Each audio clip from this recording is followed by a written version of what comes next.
Good evening, everybody. Welcome to episode 6 of the Iarmhi TV Club Podcast, here from Clark's Bar, live in Patrick Street in Mullingar. We've switched up our guests tonight. Damien Maher is on my left hand side, Damien, who everyone listening will be familiar with, but on my right hand side, Eoin Jordan, current manager of the Athlone team, linesman, stroke referee extraordinaire as well. And on my furthest right, the one and only Kevin Dolan, from Maryland, club chairman, club everything in Maryland. He's the main manager. Anyone that wants to know anything or talk to anyone about Maryland, he's your man. Lads, you're all very welcome here tonight to the live podcast. So mind the language, we're not on the sidelines here now, so we'll just take it easy, alright? Before we get going, a couple of things I want to mention. The Westmeath hurling team in New York, victorious in their New York final last night. The first time since 1996, I believe, that they've won that hurling title. 322 to 318 win over Hoboken. I'm going to give a shout out to a couple of people that's very much involved with them over there. Mick Stones, of course, who we're all familiar with here in Westmeath, and involved his sponsorship of all underage things in Westmeath. The one and only, the great man himself, Tom Nugent, a good friend of mine from long ago in New York as well. Tom, still looking after the hurling end of it out there. Well done, congratulations to you. And also Colin White, former Cullion and St. Loman's footballer. He also won, if I'm right in saying, won a Leinster minor title with Westmeath footballers. Am I right, Damien? Correct. And involved with the hurling and sponsoring them out there and keeping the whole thing going. Well done, lads.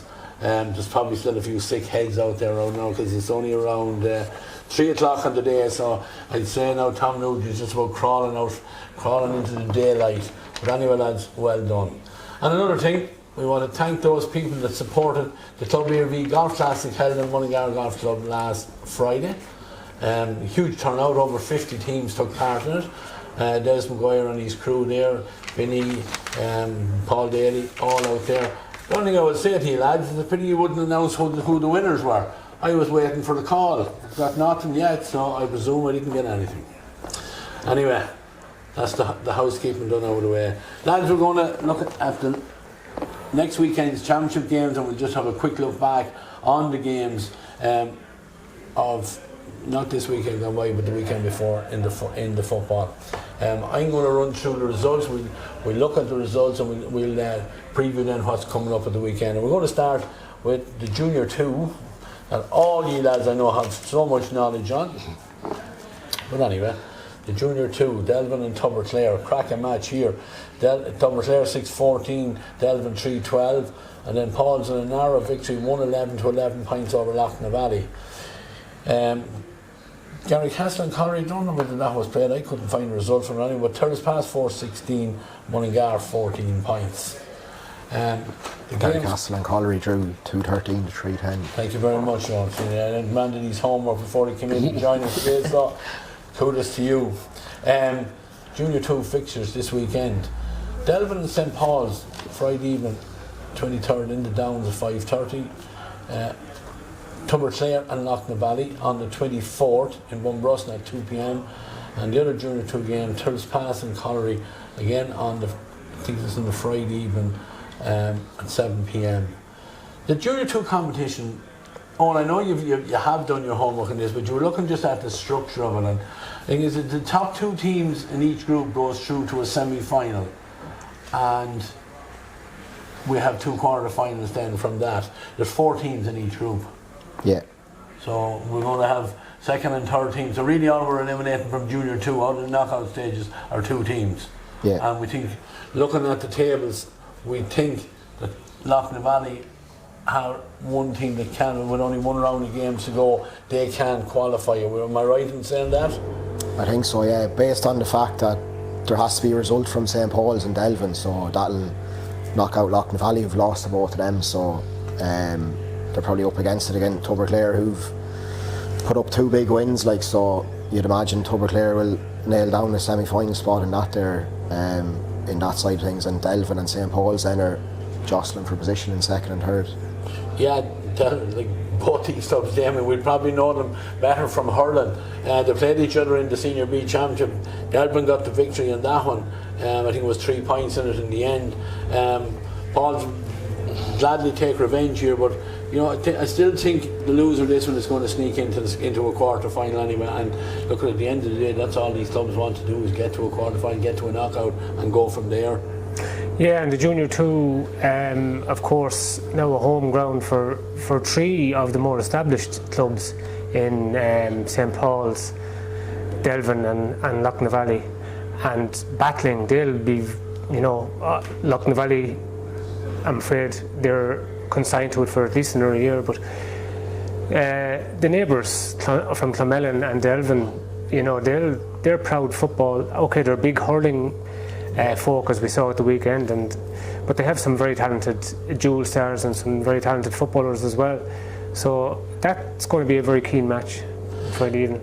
Before we move away from Loughnane Valley, I just seen something on one of the papers where there's big plans out there for new development, new dressing rooms and whatever, and that's good to see, because Kevin, it's not that long ago that there was talk that the Loughnane Valley club was going to go under. No, it did, and it was the case in fact, but I think they brought it out of the fire, and like they are trying to do stuff out there, in fairness. So look, it's a pity that the lower clubs can't get out of that sort of a level. You're looking how strong some of the other teams are, some of them second and third teams in this.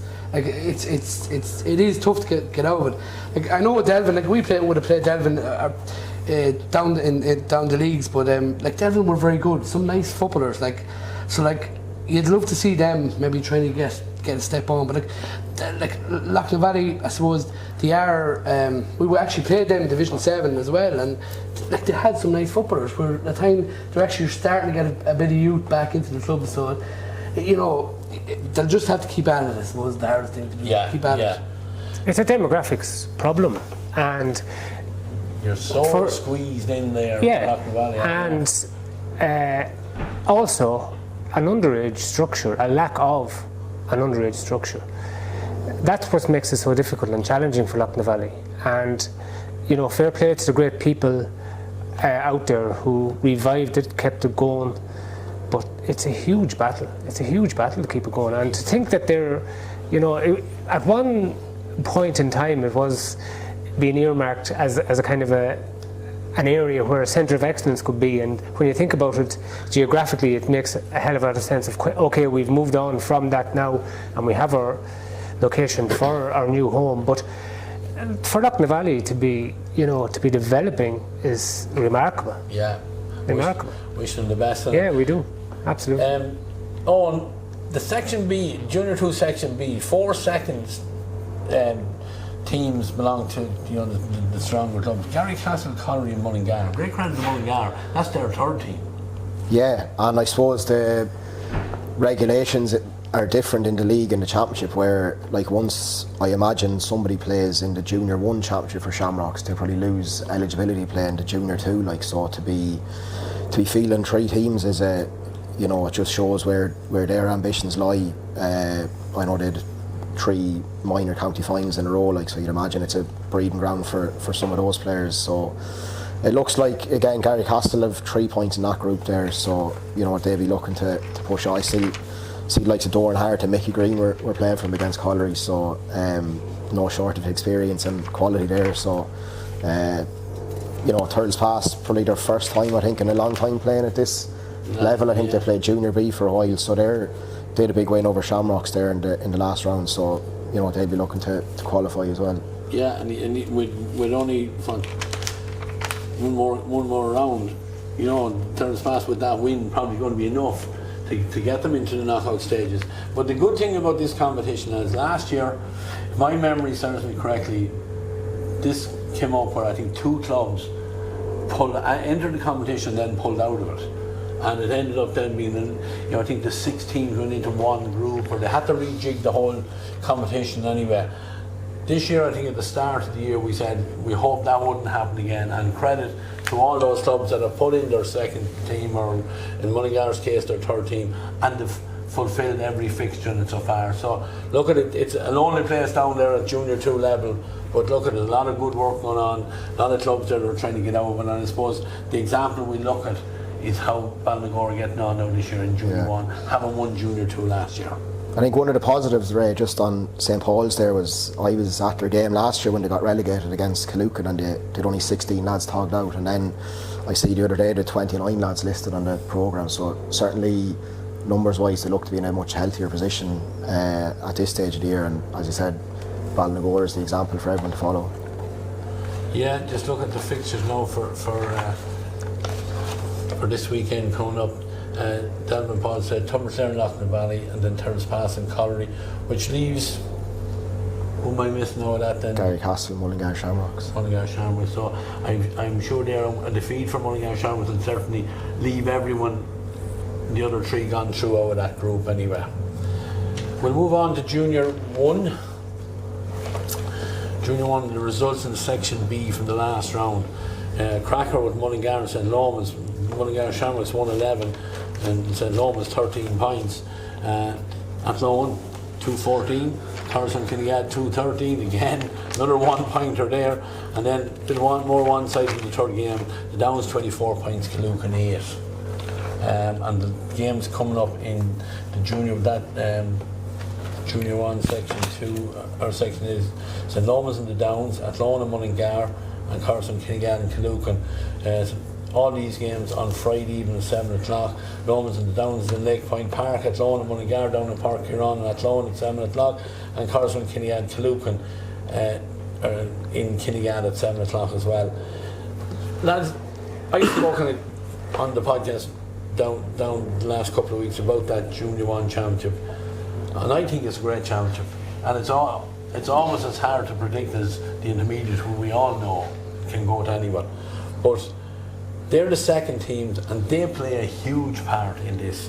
On your side, I know you do be talking out with them or whatever it's like, but it's a breeding ground for get young lads coming in at that level, maybe the first time coming out of underage, to go up there and play junior, and you're playing at a good quality, at a good level at that as well. Yeah, look, we'd have, I suppose, some of the main players in our senior team now, like Michael Byrne and Mark Egan, would have come through the Junior 1 competition for a year or two to kind of, I suppose, bridge the gap between underage and adult football. So I suppose no more than the rest of the second teams in that competition to be, how we would see it in Athlone. And like, we had a cracking game there with Kinnegad, and like Nolan Mulligan and John Staple and Fergal Murray are all playing for Athlone, and you had Callum Cruz and Ronan Doyle and Wayne Fox playing with Kinnegad. So it was a real high calibre game. Callum Cruz kicked a brilliant 2-pointer with time up to draw level, and we came down and Josh Kenny kicked the winner at the last kick of the game. So certainly that puts us on to 4 points, and we'd be looking to push on there now with top of the table clash with Shamrocks now on Friday night. Damien, did you cover that Shamrocks Lomas game by any chance? Absolutely, I was at that Mullingar Shamrocks St. Lomas, and it was one of the highlights of the weekend, I have to say. Wily campaigners, yes, on both teams, but a lovely blend of youth and experience as well, and some cracking young players. Gavin Pierce, for example, on the Mullingar Shamrock side, getting 4 lovely points. Trevor Keane with a goal, and on the St. Loman side, a young Daniel McCann, chipping in with 5 points. Some of the score taken was really, really good, and great passages of play. And again, the new rules coming into play as regards the kick out. There were great contests near the end, and a frantic finish. Could have gone either way. A little bit of tension at the end as well, a little bit of controversy. It had everything, that match. It was one of the, I thought, one of the best Junior 1 games I've seen so far. I know the likes of Ballinagore, St. Joseph's and that. That game was a little bit disappointing. We will probably talk about that later, but this for me was probably one of the highlights of round 2, that Mullingar Derby. Kevin, I think you were saying before we came live on air, that the likes of St. Lomans have introduced at least 2 players from their junior side from last year. Shawnee Bracken and Killian Plunkett, both would have been on that, and have now made the step up to their senior team. They have, and as Kieran Sarr comes in with refreshment, looking after us as always. Wrong colour. Badly needed.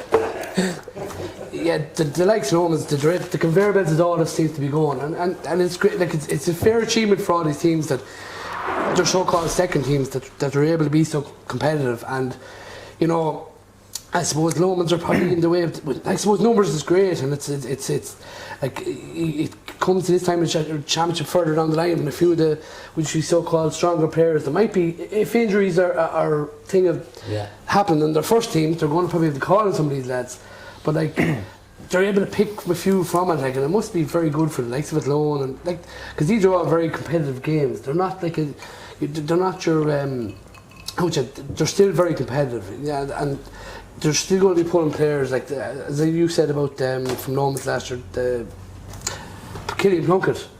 You know, he's a fair man. He's starting for them now. You know what I mean? Yeah. So, and I think they had someone else you were saying. Shawnee Bracken, who had been on the Westmeath under 20 squad for the last 2 years or so, and he's now made the breakthrough onto their starting team. Oh, and on the second string, how do you deal with it down that low? Like, do you all train together, or you look after the whole lot, or some your S&C man does all the training, or coaches, whoever does all the coaching on the one night, and then just separate for games? Then is that the way you work it? Yeah. Look, we'd have 30 plus there training most evenings, I suppose, during the summer when the students are home and things like that. Like, so it just, I suppose, allows us to play full-sided games and training and things, you know, and that's where maybe the guys who are not starting in the senior team get the chance to put their hand up in front of the management and, you know, show they're moving well. And if they don't, I suppose, make the starting team for a particular weekend, you know, they have a junior game to play at a really high level as well, and you know, that allows us as management an opportunity to see guys remove. As I said, like Ryan Gaffey there has scored 2-9 now with a 2-14 against Kinnegad, which was great shooting, and like he's 4-14 in 2 games, and he's really pushing hard. You'd often see the likes of Daniel McCann there, as Damien mentioned, in Lomans, putting up big scores in the junior championship as well. So like he's another guy probably, as Kevin said, on that conveyor belt in Lomans, you know, to come through into the senior ranks. On the senior players, am I right in saying that their senior manager, Paddy Dowden, made a... Yes, he was full forward. With them as well? Yes, he did. He played full forward, chipped in with a couple of nice scores. There was a great battle actually with himself and the Mullingar Shamrock fullback, Effie you know, Effie would have won a senior medal with Mullingar Shamrocks back in 2018 when they last won it. But Paddy, a real credit to him for talking out and being part of it, you know, and again, of course, he played for Clonkill at the weekend as well, you know. Moving on to Junior 1, the fixtures coming up this weekend. Morphy Bunbrusna, it's in Milltown on Friday evening at 7:15. Ballycamoyle and St. Joseph's on Sunday, Ballycarrigy at 3:30, and Ballynagore against Ballycarrigy again on Sunday in Bunbrusna at 3:30. Now, results from that group last time. Now, we are waiting on one of those fixtures because it's only actually taking place now as we speak. I think it's out in Milltown between Ballycarrigy and Bunbrusna, and my contacts will tell me that they will have a score into us before we go off air, so we'll be able to give that to you as soon as we get it. But Ballynagore and St. Joseph was probably the standout fixture of that round. There was only a point in it. Ballynagore 12 points, St. Joseph's 1-8. The other game that was played, Moat 5-18, Ballycamoyle 2 points. Now, that makes tough reading, I'm sure, from everyone from Ballycamoyle. Again, no more than Loughnavally, they're a club struggling out there. They're caught up very much with the hurling clubs are in around them and whatever. So we'll go to the Ballynagore game. Ballynagore seem to be making good strides coming through from Junior 2 last year to Junior 1.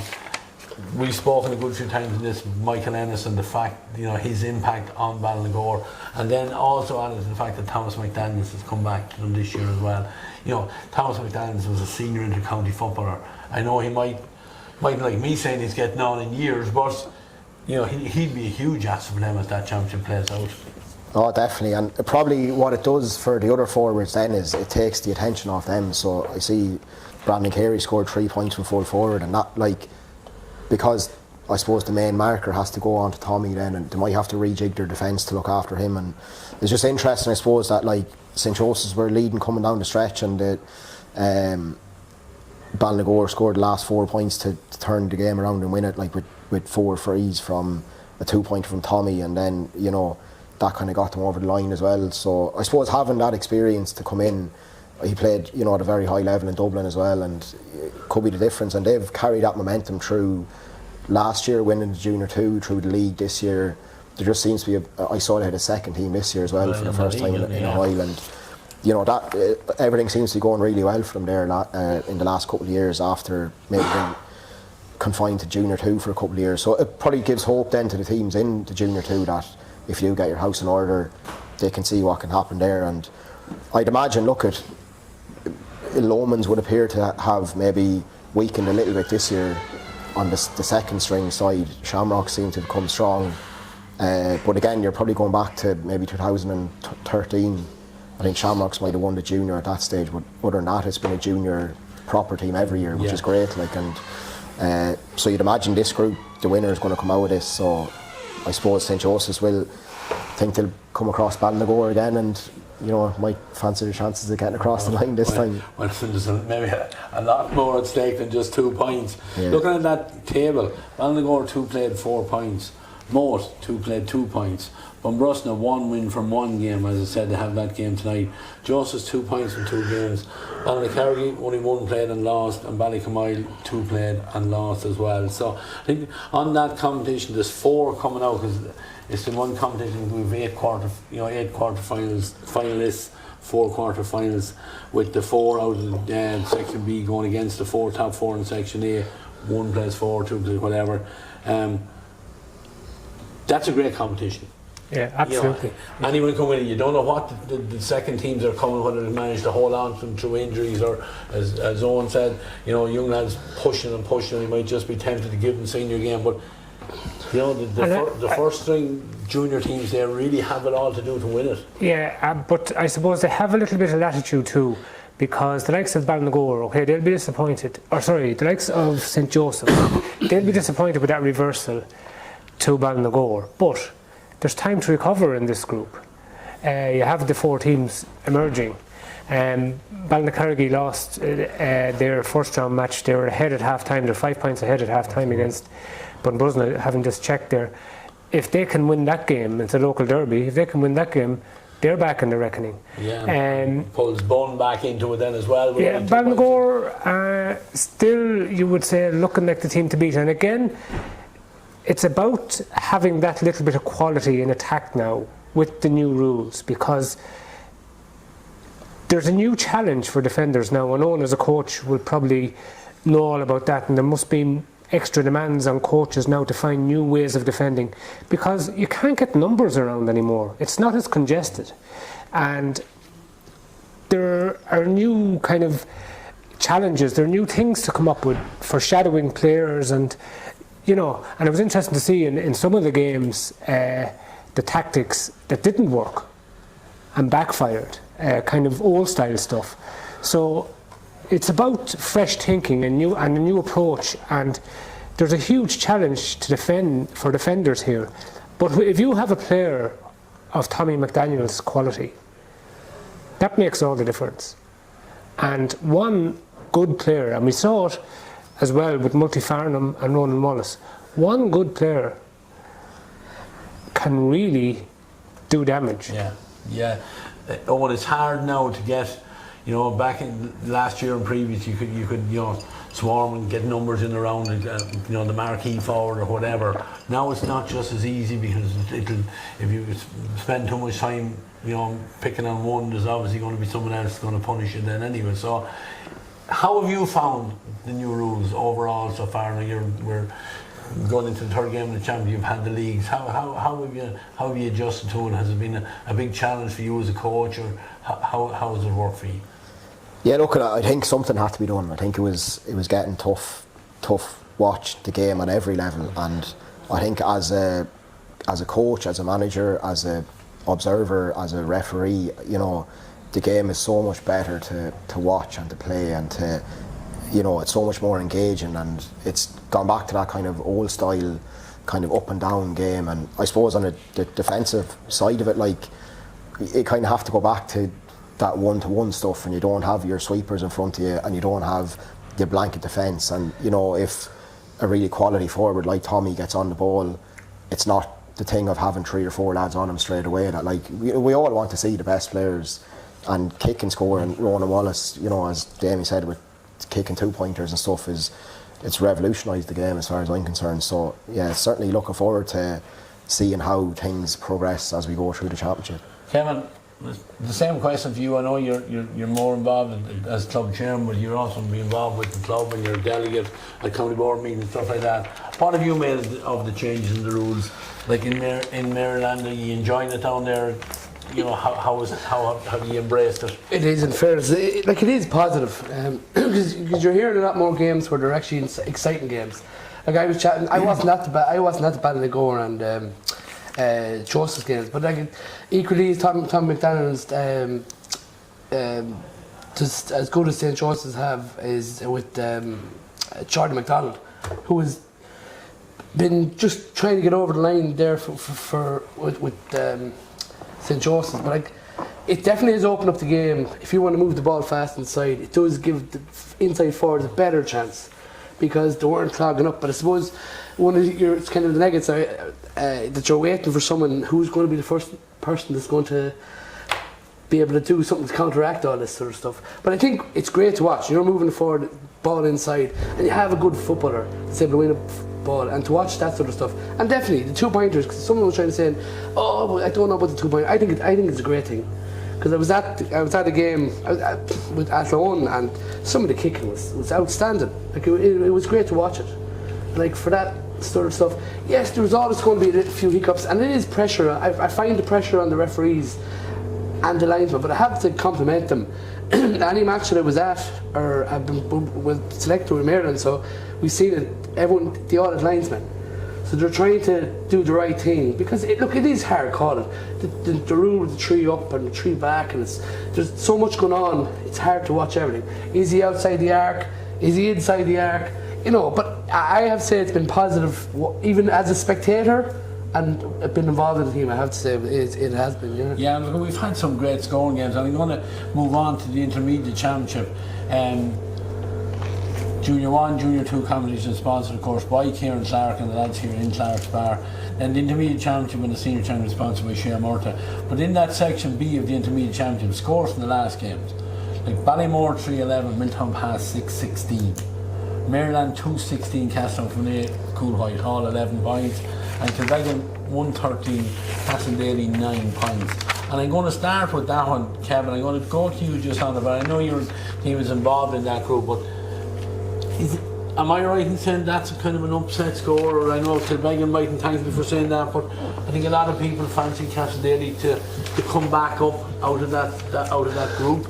Yeah, but look, I've been shouting this drum for a few years, because obviously Maryland are in it, in the second year. And we look at the teams that we don't have to repeat on this, but you had Milton Pass and you had Tubberclear, and a few teams that actually end up getting the finals from the second section of intermediate. But like, I was at the game against Castlederry. It was a strange game. Castlederry had stayed in it for so long.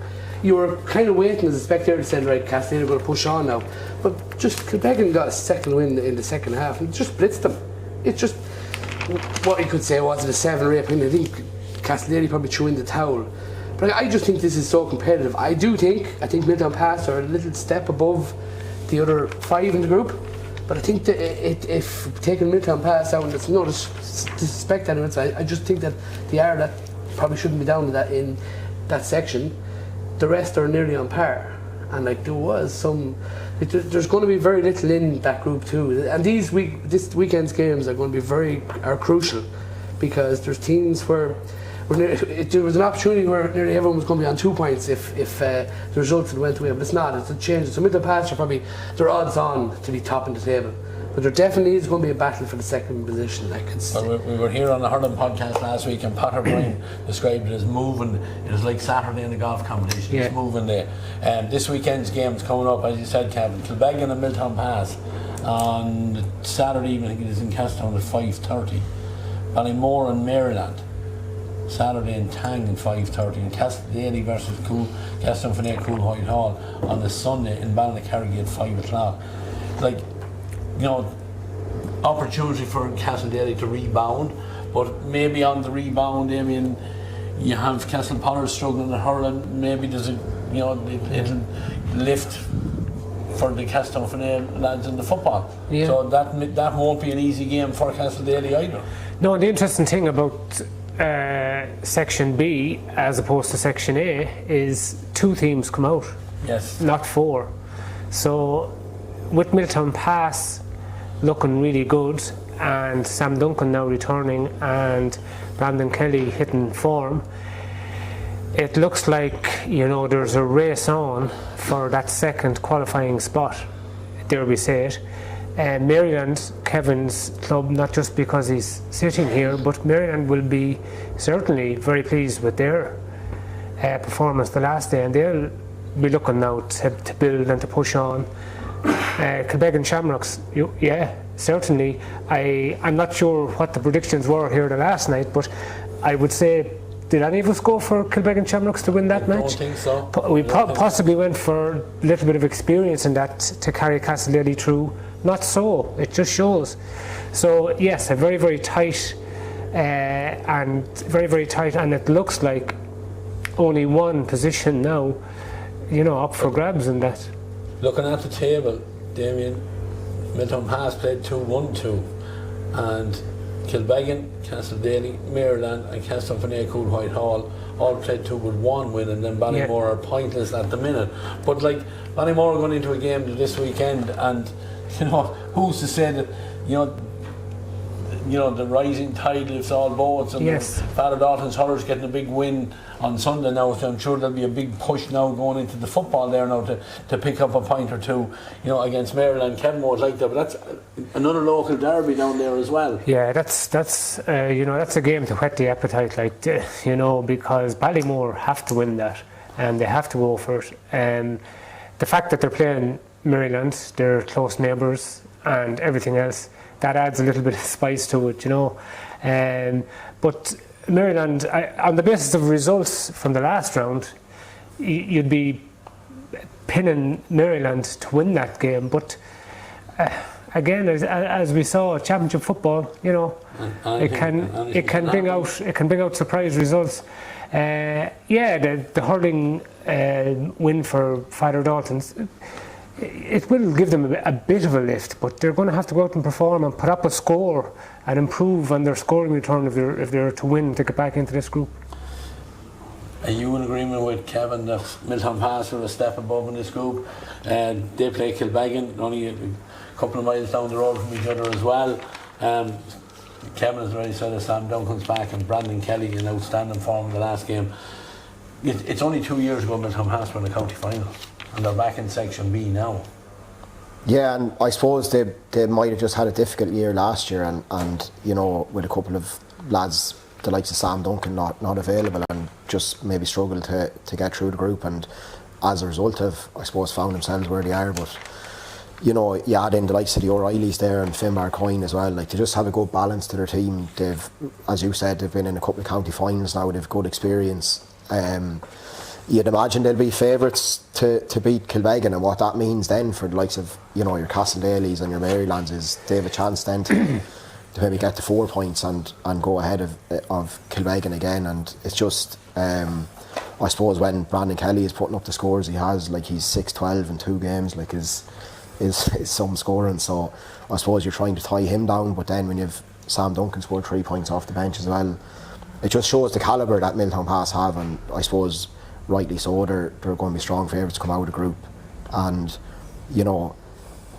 having said that, the likes of Maryland there have huge experience, but I suppose interestingly some of the Maryland boys were playing with Father Dalton's as well at the weekend, so they were sharing the dressing room last weekend, and they're going toe to toe now this weekend, so there'll be no skin and hair flying, I suppose, on in that game this weekend.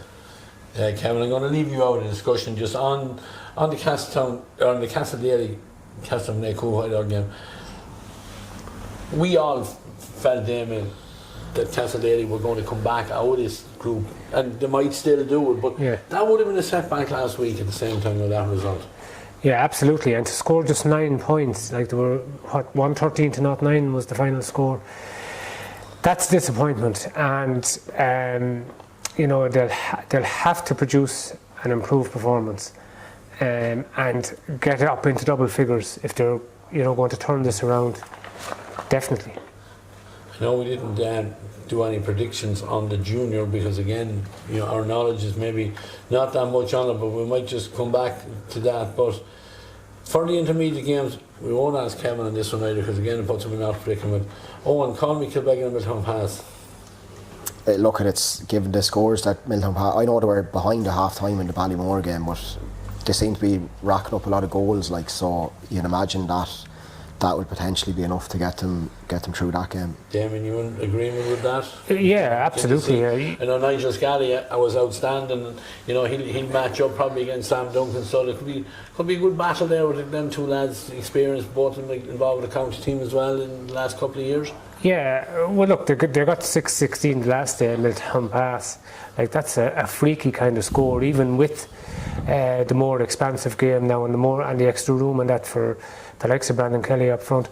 I don't see them getting that huge score again, but it does look as if they have an edge and that they'll win that game.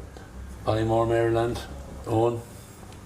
Yeah, geez, that's a tough one to call there. You have the likes of Brian Finnerty and John Gilligan there in Ballymore now would be leading the line for them, and I just think, I suppose, Maryland have huge experience there in terms of lads that would have played senior, likes of Joe Hart and obviously Callum and Kieran and two Kincaids as well. So I think that, again, maybe they've that little bit more balance. They had a good league campaign, they have a good bit of momentum behind them, so I think Maryland might just about come out on top of that one. Damien, your view on that one? I'm going to balance things here and I'm going to go for Ballymore win. I think it's 50-50. It's very much, yes, the likes of Joe Hart, Callum McCormick, Kieran Martin, huge experience on the Maryland side. Ballymore scored 3-11 the last day. Okay, they conceded big, but they scored 3-11. If they can just kind of improve a little bit at the back and keep that scoreline up, they have a huge chance. So just to balance things out, I'll go for Ballymore. And the last game of that group, I'm deliberately leaving you out of it, Kevin, because I don't want you, somebody, saying you were biased or whatever, or giving anyone any incentive to go around and beat your team. Castledelli and Castlefine, Cool Whitehall, Eoin, how do you see that one? Yeah, I suppose on the last day, Alan Stone was a huge loss to Castledelli, and I see Jordan Nugent saved the Paddy McBrearty penalty up in Donegal there at the weekend, and I think they kind of had a shock win over Kilcar. So losing likes of them, like Lorcan and Dolan didn't score, so I'd expect they'll want a big game out of him now. The next day, I think Darren McCormick got a nasty injury at the weekend in hurling, so although Finney had a great win the first day out over Kilbeggan, so look, they'll fancy their chances, but I expect Castledelli will get a big bounce back. I think chatting to Conor Foley there, he wasn't maybe overly happy with the performance and how they closed out the game, conceding 1-4 to lose the game in the end convincingly, I suppose, for Kilbeggan, so they'll be looking to bounce back, and I'd fancy Castledelli to get a win there. Damien? Yes, I suppose you'd have to agree with that overall analysis. Castledelli didn't realise actually they were short that kind of quality, and that probably explains why they fell down a little bit in the scoring department. Darren McCormick, yeah, it looks like he is going to be out. He picked up a bad facial injury. He was quite good and quite prominent against Maryland, but there was an opportunity in that game for Finney, believe it or not, to get a lot closer than they did. I suppose on that basis you would have to fancy Castledelli to come out on top of that.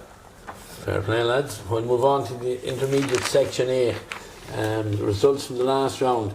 Tubberclair 3-12, St Mary's Rocherbridge 10 points. Milltown 121, Multifarnham 24 points, and Shandona 4-9, Rosemount 11 points. And the fixtures coming up this weekend on the Friday evening, St Mary's Rocherbridge versus Rosemount is in TG Cusie Park. Standalone game at 7 o'clock on Friday evening. Milltown versus Tubberclair is in Tang on Saturday at 7 o'clock. and Multi versus Shandona is on Saturday in the Downs at 7 o'clock.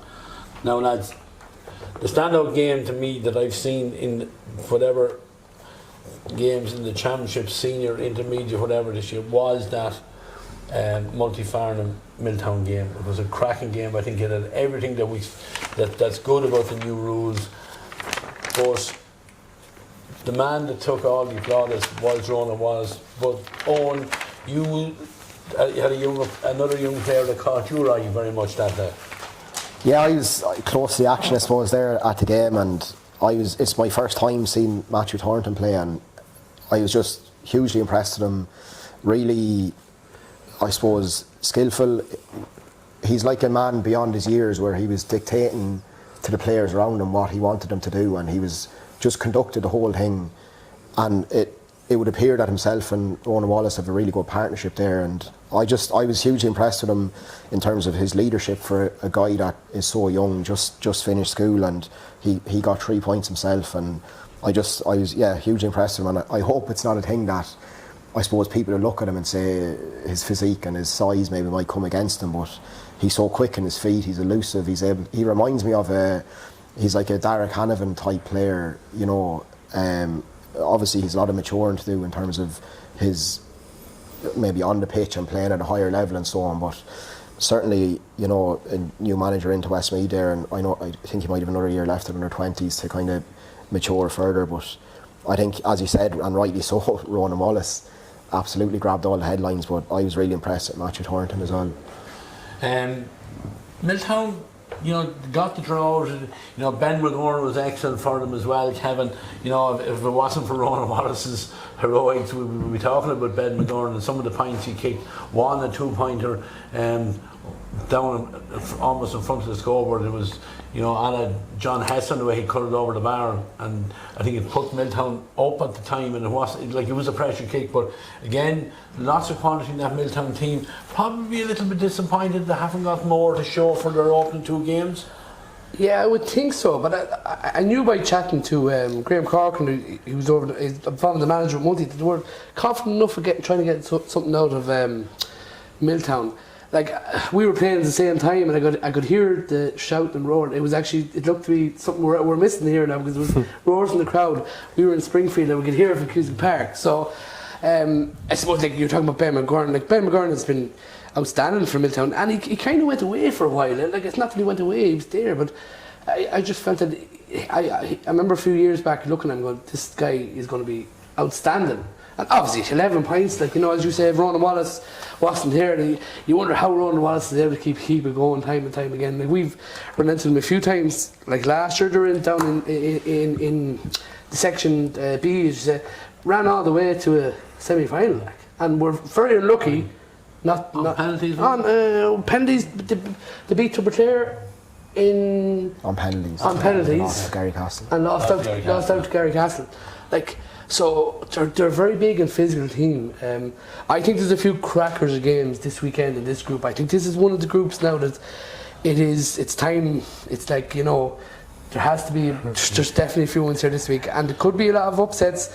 You know, you start, I know, going into the games of Mary's and Rosemont. Like, Rosemont have been, you know, they're not going to, that's sort of an attitude out there. They've been down a lot of players, and it's going to be, this is their lifeline this weekend, I would think.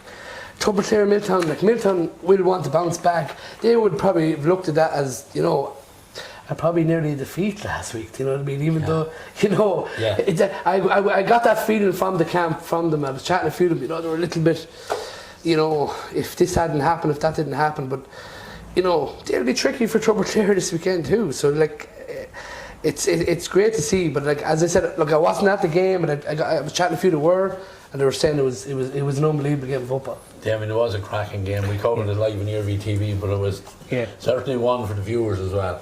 Yeah, outstanding. And I think we said here the last night that, you know, Milltown had the team collectively, they looked to be stronger, but the individuals were there with Multi-Farnham, and that's kind of how it panned out.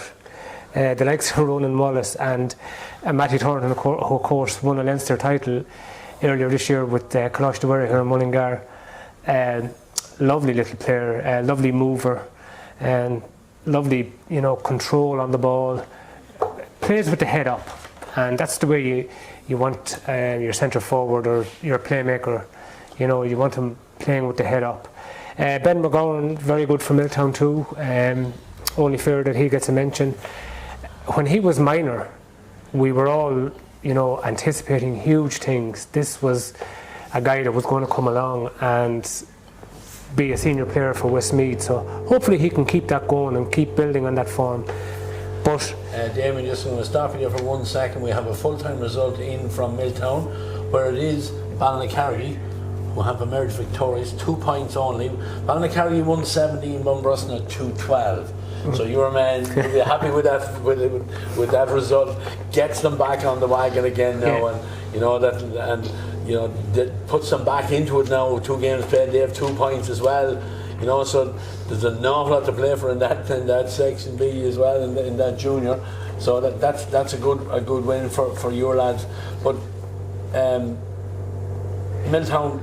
You know, going back to Milltown, it's an interesting. Kevin's observation is very interesting, and Eoin would realise too from being with a group of players in the dressing room afterwards. Okay, you get the draw, but you should have won the match. And the challenge for you then as a coach, for somebody like Eoin, how do I address this? What do I do? Do I bring these lads? Where do I bring them in the morning tomorrow for a recovery session? Because it's not just physically, it's not just the aches and pains in the calves and in the hamstrings. It's that psychological thing, and trying to find a way around that and into guys' minds again to say, look, we have to get back, we have to focus again, lads. We've a crucial game coming up, and as it happens, they've only got 1 win on the board, and they're playing a team who I would consider very, very close to senior, Tubberclare. Yeah, that'll be a cracker on Milltown and Tubberclare in Tang on Saturday evening at 7 o'clock. You know, and for Milltown, if, like as Damien said, they're coming over feeling that it was a point lost, maybe not as much as a point gain in that game. But this is now a crucial game for them, because you know they've only 1 point. Tubberclare have 4, so like a win for Tubberclare here, and there's going to be a little bit of more than a little bit of daylight between Milltown sitting maybe could be in 5th place by then, you know, and Tubberclare streaking ahead and leaving at the top of the table. Yeah, and I suppose it probably highlighted the loss of Conor Dillon. Like you'd imagine he would have matched up with Ronan Wallace there, and just going back to like the calibre of points he scored, frees off the ground into the wind, off the left foot. We've all seen the 2-pointer on the right foot, and just a joy to watch. But I suppose Tubberclare and Milltown, it's I suppose the youthful exuberance of Tubberclare, you know, tied in with a bit of experience there with the likes of Owen McCabe and Kevin Fagan in goals there, you know, and the amount of young players they're after bringing through. But I suppose, like, without talking them down, like there's a huge amount of young players that are just out of minor, they're 18, 19, 20, just out of school, you know, played 3 minor finals in a row, and it can take time. We see a lot of that in Athlone. Like we had 2017, we had a good minor team, and like it's only really in the last couple of years they've started to kind of physically mature into senior footballers. Like, so it might just, Milltown might just fancy themselves a little bit in terms of the physicality stakes. You know, the 2 Murtas and Conor Gibney, and I was impressed with Matthew Gunning as well, and like Jack Duncan and Ben McGorn up front. Like they've a good balance there. I suppose Tubberclare then, like, they had the benefit of bringing on Tom Burke, and who kicked two pointers to, I think the score might flatter them a little bit. Like they scored 2 goals in stoppage time to beat St Mary's. Like, but you know, I suppose it would show that Tubberclare have a really strong panel there that, you know, Daniel Salmon would have built up over the last couple of years, and getting in someone like Keith Higgins then is a really big boost to them, as well as I suppose there's probably no team in the county who've got 5 or 6 players ready-made for, I suppose, adult football off their minor team as Tubberclare have. So it'll be interesting to see now how they've had 2 good wins. You know, can they push on now and you know, against Milltown who've pushed them close in recent years. And you haven't mentioned Matthew Whittaker yet either. No, Matthew, I suppose, had a kind of a hamstring tendon problem in the Laois game, and he was just just kind of coming back into it, and unfortunately I think it kind of flared up again before the first round, and I think he'll be up against it now to probably play any of the groups. So it shows again that like Matty is in the last 3-4 years has developed into a serious player and has turned the pace, and he's a good eye for goal. And I suppose for Tubber Clare to be able to win their 2 games without the likes of Matty, and Darragh O'Connor is another excellent underage player who's struggling a little bit with injury. I see he's back playing a little bit on their second team, so they certainly have a bit of firepower to come back. So yeah, that's certainly a big game, and one that I think probably more pressure on Milltown to win it. We'll get to your predictions on them in a couple of minutes. Multi then coming from one local derby almost, and they're going into another one, Damien, with themselves in Shandona in the Downs on Saturday evening as well. That has the makings of a cracking match as well. Yeah, and look, I've referred to Tubber Clare, being close to senior, Milltown probably close, Shandona equally close. So it's a real tough group, and that's a real tough game, definitely. Multi Farnham, yes, they'll be delighted to get out of that game against Milltown the way they did and to recover. But at the same time, when they reflect and look back, there are the aspects of it that they'll have to improve on, certainly. And every single game is going to be different. You're not going to get Ronan Wallace, good and all as he is, and superb footballer, great athlete and all the rest, not necessarily going to score 17 points again for you. So you're going to need a greater spread of scorers, and that's something that they might focus on. Kevin, a word on Shandona from you there. They've come down from senior, so traditionally I suppose would have been seen as the strongest team coming back into intermediate, but we all know the perils when you come back into that intermediate grade. If you don't get an immediate kick and get back out of it, it can lead to a struggle to get back to the senior level again. But Shandona seem to have regrouped, 2 from 2, can't do any better than that. If they can get a win over Multi now, there'll be a little bit of daylight, even though this table is going to chop and change numerous times before we get to the 5 games. It's interesting scoring 4 goals against Rosemount. Rosemount are not really a good tight defensive team, in fairness to me. So they have some great players, in fairness to Shandona. But it's not simple to get back in that. But to have the points on the board, this weekend against, I just fancy Multi. I just think we play down Multi a little bit too much. They're a very strong, athletic, physical team. They like to run the ball. They can do it either way. Graham and Mousey's over them. I know them. We've played them in Division 3 would have been last year. But I just think there's something about them. And Roland Wallace, no matter what, we kept saying that last year, and he kept repeating it. He was scoring. He was putting up big scores. And you're trying to say the way the game has gone now, he's able to get on them 2-pointers. It's. I've been watching teams trying to stop him, but no one has stopped him yet. Yeah. I think the likes of Tom Malloy seems to be coming back into his own, who has been, as I said, Danny Scott, Kevin Boyle, 1-3. They have Shandona. I think this could be a ding-dong battle again. I do think it's going to be. Obviously Shandona will fancy the chances, but I guarantee you Multi will as well, to be honest. The last game in that group is the 2 teams that have yet to pick up a point from their open 2 games. St Mary's Ratchabridge and Rosemount. Now again, I said both these clubs are fed up, everyone calling them 2 great proud clubs down the years or whatever, but right now they're on the bottom tier of the Section A of the Intermediate Championship. Both need a win here to get their season kicked off. Yeah, I suppose Rosemount might say they might have played the 2 perceived strongest teams in Shandona and Tubber Clare in the first 2 games, and maybe now that this is where their season kicks off and they'll be targeting to win there. I suppose I know people have said they've been had their struggles with injuries and maybe lads emigrating and stuff, and which they have, but you still see some of the guys like Decky Mullen and the 2 Coxons, Sean Pettit, David Tone, Boydoo, David O'Reilly was back playing with them there the weekend. So Rosemount have a good strong team there.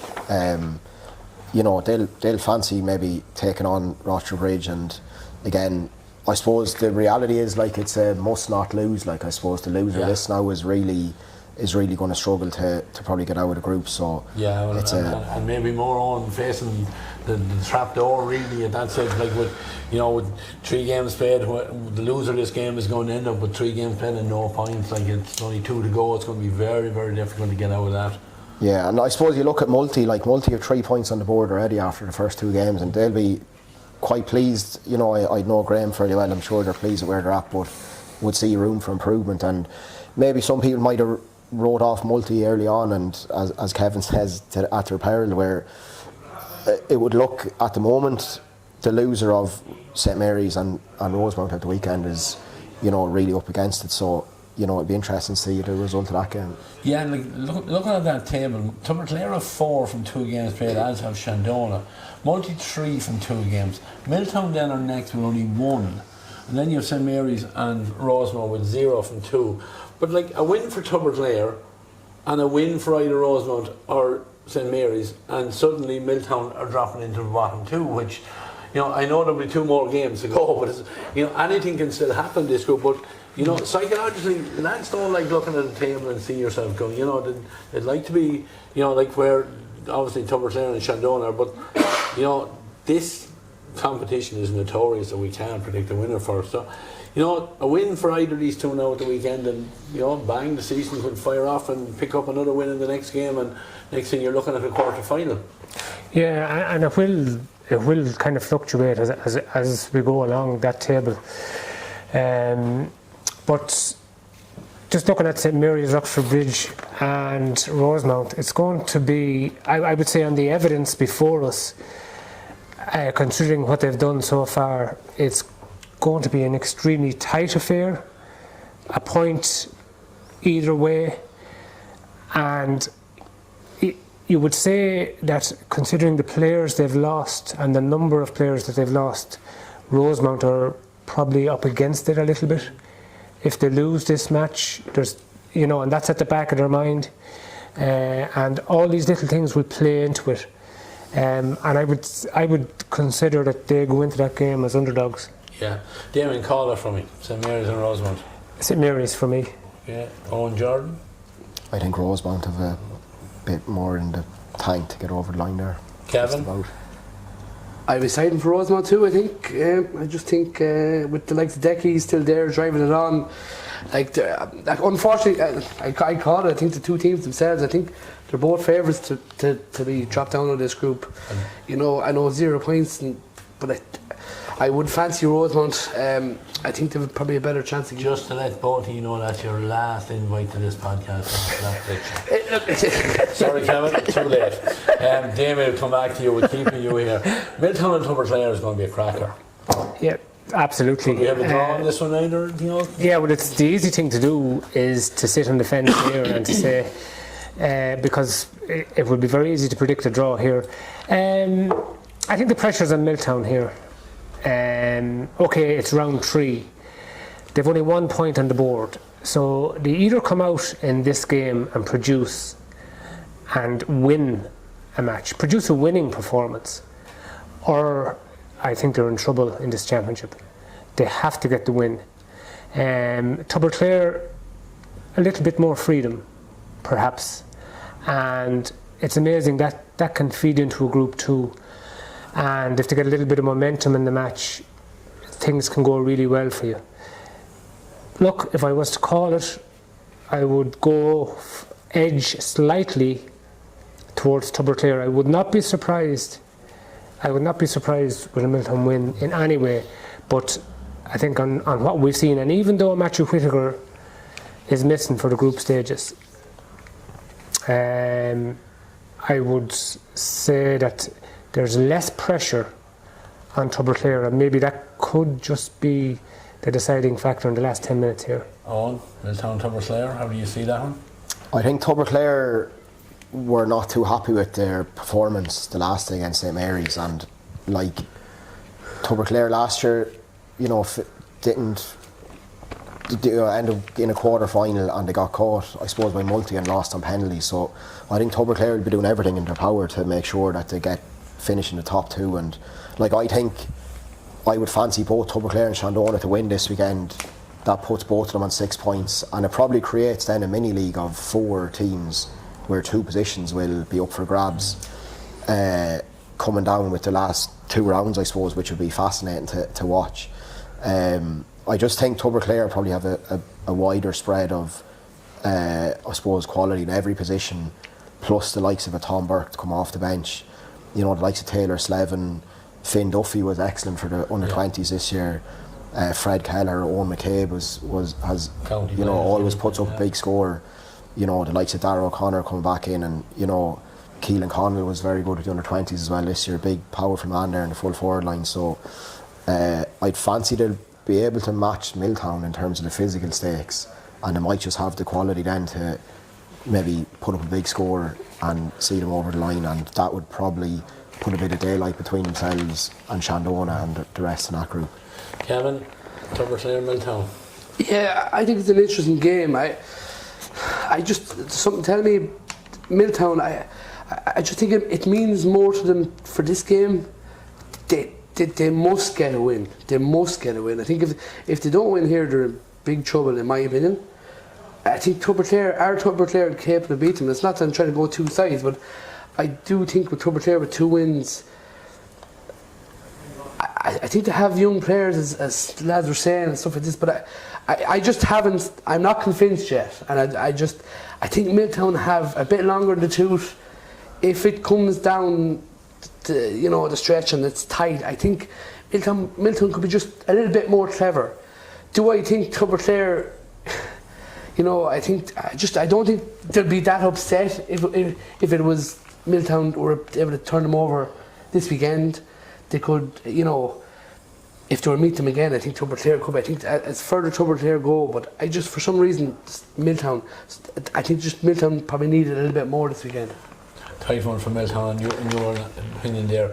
Damien, back to you for then that other local derby out in the Downs, 7 o'clock on the Saturday, Multi and Shandona. Yeah, well, I mean, another one that you could easily say this is going to be a draw and just sit on defence, but Shandona got 4 goals the last day, but I was curious, they only scored 9 points, and I think if you were reflecting on that and taking the analysis and going back into a dressing room with your forward line, you'd be demanding a bit more the next day, and the pressure would be on in that regard. Multifarnham will certainly be buoyed up by the way they finished that game against Milltown, and the fact that they've played that one of these derbies, you know, and come out with a positive finish and getting what was in the end a positive result for them, that's a big plus. And kind of on that form from the last round, you would edge towards Multifarnham. But it's a tight game. It's a tight game. I would certainly not be surprised if Shandona were to win it.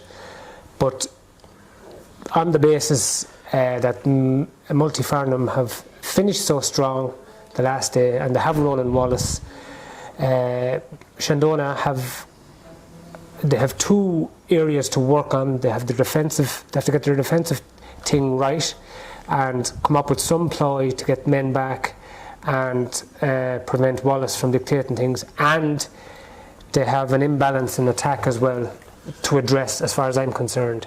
So I give Multifarnham a slight edge. Yeah, we can see there that last game, Shandona Rosemount 13 scores to 11, but it was one of those cases where goals win games on. Multi and Shandona, this Owen Jordan has the makings of a cracking match as well. Yeah, and I suppose the 2 lads we mentioned already on the Multi side, but you add in Anthony McGivney and Eoin McGovern, lads like that, who've, you know, good inter-county experience, you know, really add that bit of depth to the Multi team. But I suppose you look at, you'd imagine Daniel Scahill might match up with Ronan Wallace and maybe have, as Damien says, have the cavalry come in then to try and tie the rest of them down. So I just, you know, Multi did concede 121 in the Milltown game as well, and, you know, they did concede a big score. Obviously, as Damien says, Shandona maybe didn't put up a big score, but like it was, I suppose, 6 to 7 points to Shandona, with 40 minutes played, and they were able to maybe push on that. I suppose maybe a superior fitness to play the Division 1 league. It's brilliant to see like Tom Malloy back. We played Shandona in the league, and he wasn't available, and we were delighted because I would have seen Tom Malloy since he's an underage player and just a really classy footballer. And I add in the likes of Brian Kavanagh, Ryan Donnelly, Kevin Boyle scored 1-3 there again, another classy forward, Conor McCrossen, Garrett Carr, Matthew Scully. Like, they've real senior championship calibre players scattered throughout the team. I think Multi, as we said, potentially could be a little bit too reliant on Ronan Wallace, and if he is maybe kept to single figures, where are the rest of the scores going to come? And if Shandona can rattle in a goal or two with the calibre forwards to have, it'd be interesting to see would Multi be able to bounce back from that. We're giving a tight fall to Shandona on that one, so. Yeah. Kevin, like Shandona, only came out of senior ranks last year on, 1 point defeat in a playoff game, so, there's a lot of quality there. How do you see this one? Yeah, I suppose I'm going to repeat what the lads are saying, but I do think, as I said, the Milton Tubberclare and this Multi Shandona, these are written all over Star for draw games. I know you can't sit in the fence, but I do think Multi, because I really do. I like the brand of football they play, and I think they have more than Wally, but Wally's been putting it in. I suppose. Look, I said I wasn't going to sit in the fence on the camera today. I'm not going to do it. I'm going to go for Multi, but I do think if you come back to me and after the week, Milton Tubberclare, Multi, Shandon could be 2 draws, and I guarantee you, if Multi have 4 points, or that'll be 4 points. I think they'll be happy enough. Yeah. Shandon will probably the same. So I'm going to just go Multi. Right, fair enough. Coming out of that game, the Multi game on the Sunday, I met a Multi supporter down at the bottom of the stairs, and he had a word with me about the podcast previously, and he was complaining about the quality of the sound and whatever else, but he said to me, Multi are contenders. And I said, fair enough, you have to think that. And I said, I'll give you a shout out on the podcast. Multi are contenders. That's the message he was given. Anyway, lads, there's going to be chopping and changing at that table for after this weekend's games, and an awful lot to play for. And I still think it's very, very difficult to pick out a winner out of that intermediate championship. We'll move on to Section B of the Senior Championship. Results from the last games. Moat All Whites 2-11, Tang 14 points. Garrycastle 1-13, Killucan 2-6, and Colliery 2-13, St Malachy's 2-12. Fixtures this weekend coming up. Killucan versus Moat All Whites on Saturday, TG Cusick Park at 7 p.m. And if my memory serves me right, that I think has been covered on Iarmhi TV. Colliery and Tang on the Sunday in Moat at 2 o'clock. And St Malachy's and Garrycastle follows that Colliery Tang game 3:30, also in Moat. We'll start with the top game that I've called out there, the Killucan Moat All Whites. Moat All Whites, to me, I've seen their opening game against Garrycastle. They were very unlucky not to get some now with Kevin. I think we could sit on the fence that they probably deserved a draw. They didn't get it in the end. Garrycastle's experience just got them over the line. They got back on the wagon. They're under new management this year in Moat. They picked up a good win the last, so that would have been an important victory for them against Tang. They'll probably go into this game now buoyed by that and hoping to get another 2 points out of it. Yeah, I was chatting a few after Friday night's game in Tubberclare, and by all accounts, I wouldn't say they were lucky, but it was a close one for them. But I think that win could get them going. Do you know what I mean? They have a few nice players there, young players and more. I think with Lowry in the middle of the field, he's a big unit. The thing with Killucan is, Killucan are after up in Division 1 for the first time after a great league campaign. First time in their history. I could be wrong, but I think I'm right. Okay. I've been fascinated with Killucan out there with underage or involved in the minors as well, and I've seen their minors, and there's some very good structures been put in place out there. I think Killucan are going to be a team that's going to be there. They're going to be contesting the senior championship in a few years' time. Are they ready yet? you know, Moore all surprised me. I actually did tip them to beat Garrycastle, and Garrycastle turned them over again. So Moore can be strange. What way the Moore team turns up. They're definitely well capable of doing this. Some great players, like even with like some of the Gormans there, some great footballers. Robbie Ford. Like, Robbie was relatively quiet, but he still scored. And at the top of my head, someone 1-5. Yeah. And I was told by someone. On the Saturday evening that dang, he was kept relatively quiet, but to score 1-5. Like, Robbie's capable of doing that, and I think if he was to click, I just think Moore would have a little bit, just too much. Even though I think looking down the line, but for now I would say I think Moore should come out on top of that one. Oh, and you have good knowledge of both those teams. Killucan, what are the two? Is this their second year down in Section B? And Moore had a very disappointing year last year, just avoiding relegation on the skin of their teeth. You know, they'll be hoping to pick up another 2 points here and, you know, push themselves into contention to get out of that group.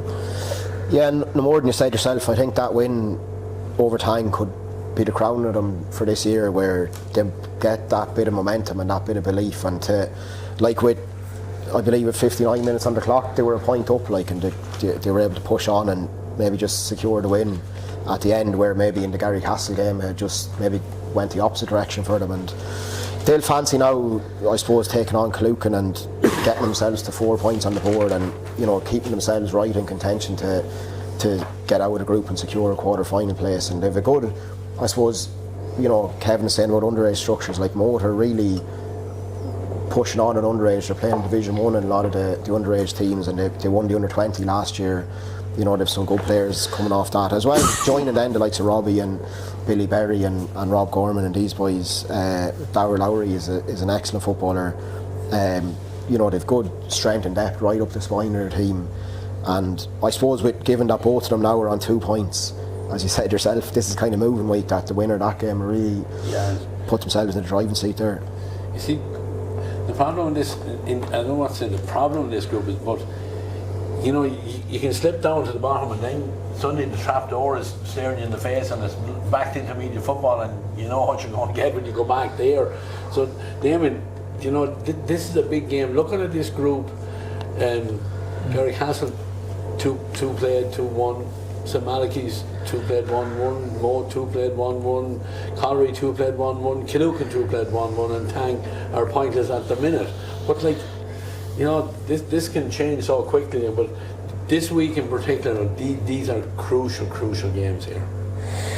Yes, and I suppose you would have said at the outset that the more seasoned team here, when these two would shape up, would be Killucan.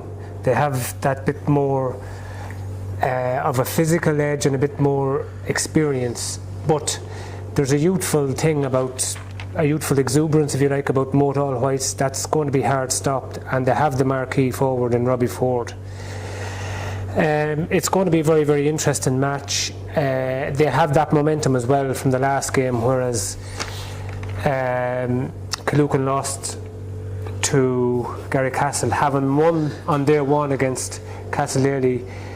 I think I said the last night that here when we were previewing the game against Garrycastle, that the concern I had for Killucan was they weren't scoring enough, and they got 8 scores against Garrycastle. You know, 2 goals, 6 points. They need to up that. And they haven't always been that prolific, and that's the question mark around Killucan for me. As I say, at the start of the championship, I'd be going for Killucan to win this game on the basis that they have that bit more experience, but it's a more level playing field now, I think. Killucan have plenty of talent, Kevin. Like up front, you mean Sean Leach is an outstanding prospect. Like, has been in around a senior county setup. Maybe injuries have cost them in the end. They have Sam Smith. He's playing centre back for them. Sammy Clark is a quality player. Devon Hill seems to be just carrying injury, but there's plenty of talent there with Killucan. I know, you know, they're crossing over with the hurling and Raharney as well, but you know, it's still, you know, there's nothing to say they won't turn Moher Whites over here on Saturday evening. If you were to pick one team in the county over the last 10, this is my own opinion, the last 10 years, Killucan was one of sort of a team that you could never figure out. And I suppose we're down the south and we look at Killucan, you're looking at them playing Division 3 league football and they were still senior. They were still able to do that. But as again, I repeat myself, I was out there, I think they have something coming there, and definitely, I know, go back to the minors, but they have a right good minor team with young lads coming, and as you said, they've produced a few there over the last few years to all the drive through, and they're all the hurler lads, I suppose. You know, Raharney, of course, and there's a lot pulling from that, but they seem to like their football how to too, and like, I think this will be a cracker of a game, but I just would be fearful, I suppose, as what was saying there about their scoring, like 2-6 against Derry Castle. Like it's low scoring. You know, that's I think Moher have power, and like Moher young, but I tell you, they have a few lads down the line, the Gormans there, a few of them. I just think Moher's firepower is a little bit stronger. You picked them, Gavin, I'm would? picking Moher, yeah. That one. Eoin, how do you see that one going? I know you're not really directly involved in this, but you could come across some of them in later stages. And I'm going to remind our viewers tonight, anything that's said on this podcast is all our own personal opinions. We're none of us are experts, and so I don't want anyone attempting to, you know, lasso Eoin Jordan just because he said your team is going to lose or anything like that, or Kevin Dolan, or Damien Maher, or myself either. Eoin, what do you reckon of that one? Killucan, I seen him the last game, I covered the game, and Sean Leach had a great chance for a goal, he scuffed it wide. You know, they're only beaten by 4 in the end. You know, Gary Castle experience on them out, but you know, this is a little bit different now going into play Moher Whites.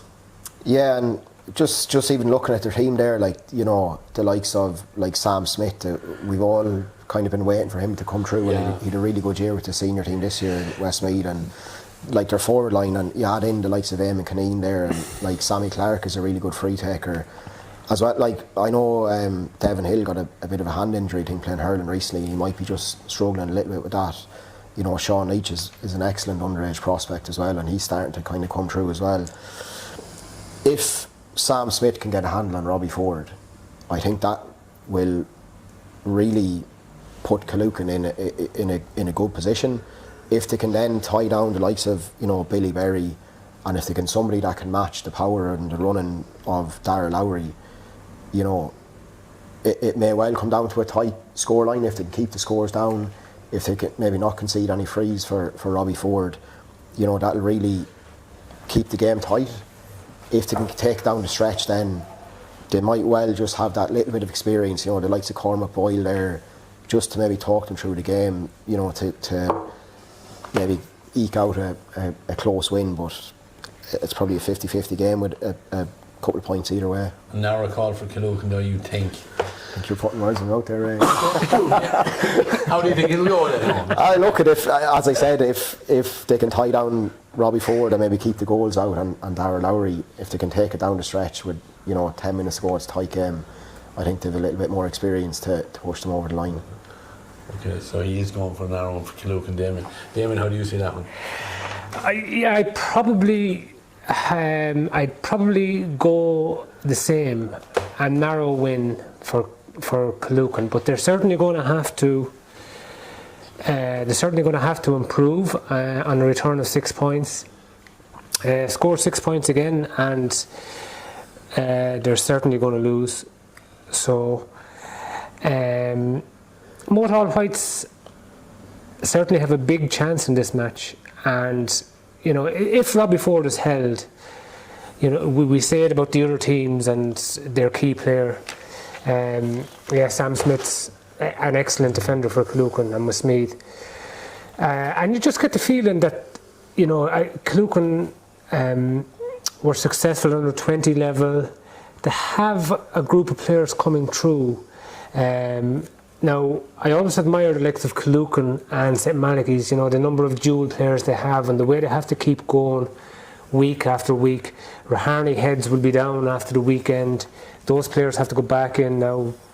tonight or tomorrow night into their club, refocus, turn their attention to football for the coming week. It can't be easy because they're under pressure on the hurling front as well. That's at the back of their minds, and maybe that plays into it, and that's could be a contributory factor to, you know, the likes of that result against Garrycastle, if you know what I mean.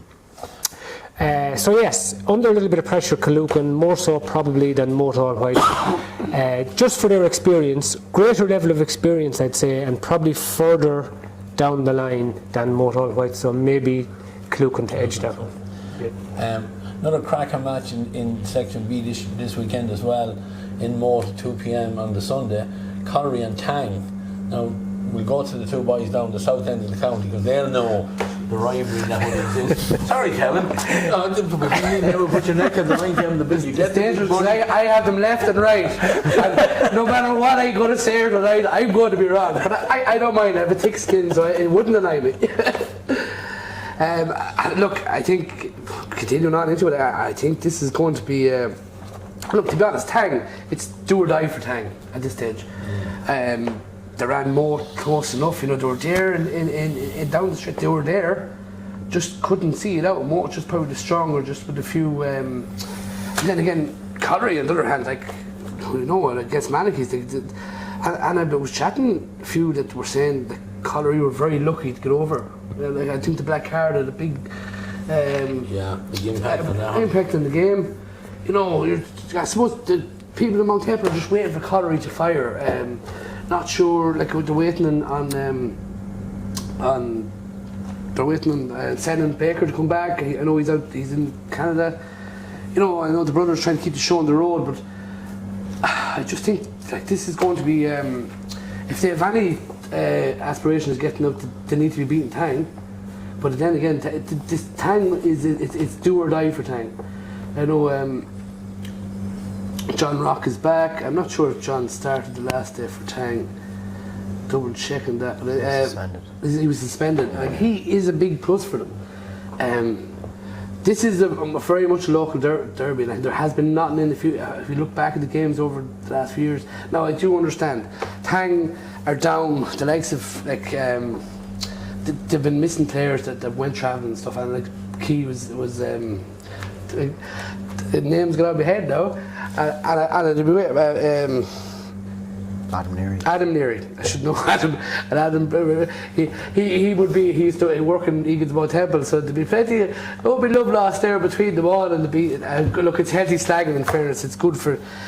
But this is going to be a tight game, and I'm going to wait for someone else to call it first to see what I say. To sit in the fence. I just think Tang are capable of, absolutely are, like they are. Do I think Colliery might have just a little bit more class, where Tang have lost the bit of firepower up front? Like Adam was playing super stuff. He's a big and they're looking the likes of who was firing in fairness and scored 9 points. Aidan Burke. Like Aidan Burke has been a serious stalwart to Tang.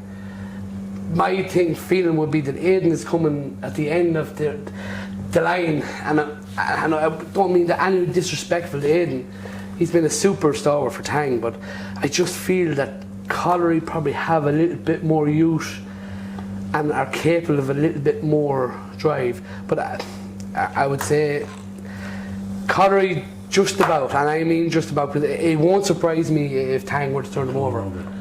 Yeah, Owen, we've kind of, I won't say we've disrespected Tang in this podcast now, but you know, they came out of intermediate, they came up into Section B, they got out of Section B, went into the top 10, you know, Section A, acquitted themselves well, unlucky maybe to come back down again, but you know, emigration, small pick, small numbers, you know, another defeat now in this one on the weekend, and you know, they are really looking at the trapdoor.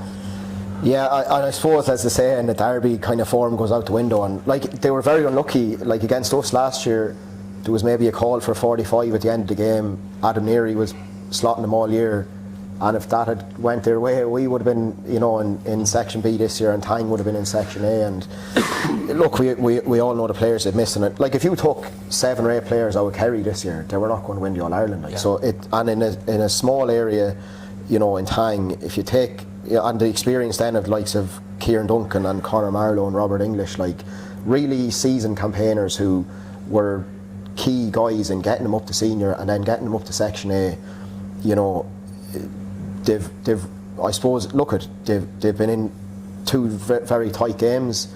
As you say, I don't know, can you pin a podcast to the dressing room wall, but they certainly probably did in the last couple of years to maybe find a bit of motivation to push them over the line. And certainly when they see the Colliery jerseys coming into Moat at the weekend, like they won't fear them, number one, and they'll really relish taking them on. And you know, Colliery will probably be seen as favourites to win that game. They've a couple of lads as well as Senan, like they've Owen Healy and Tom Cloonan to come back from America as well, and that might give them a boost. You know, Conor McCormack is back, maybe in his more familiar forward line position. Ty Baker is playing excellent football, and Ty Baker is a prime example of why the structure is so good in Westmeath. If you look at Ty, who's captained the under-20 team this year, like in his first year would have played 7 games where Colliery got to a semi-final, would have played 6 games the following year but they got to a quarter-final, would have played 5 games last year. Like he's 20 now and he's played 20 senior championship games.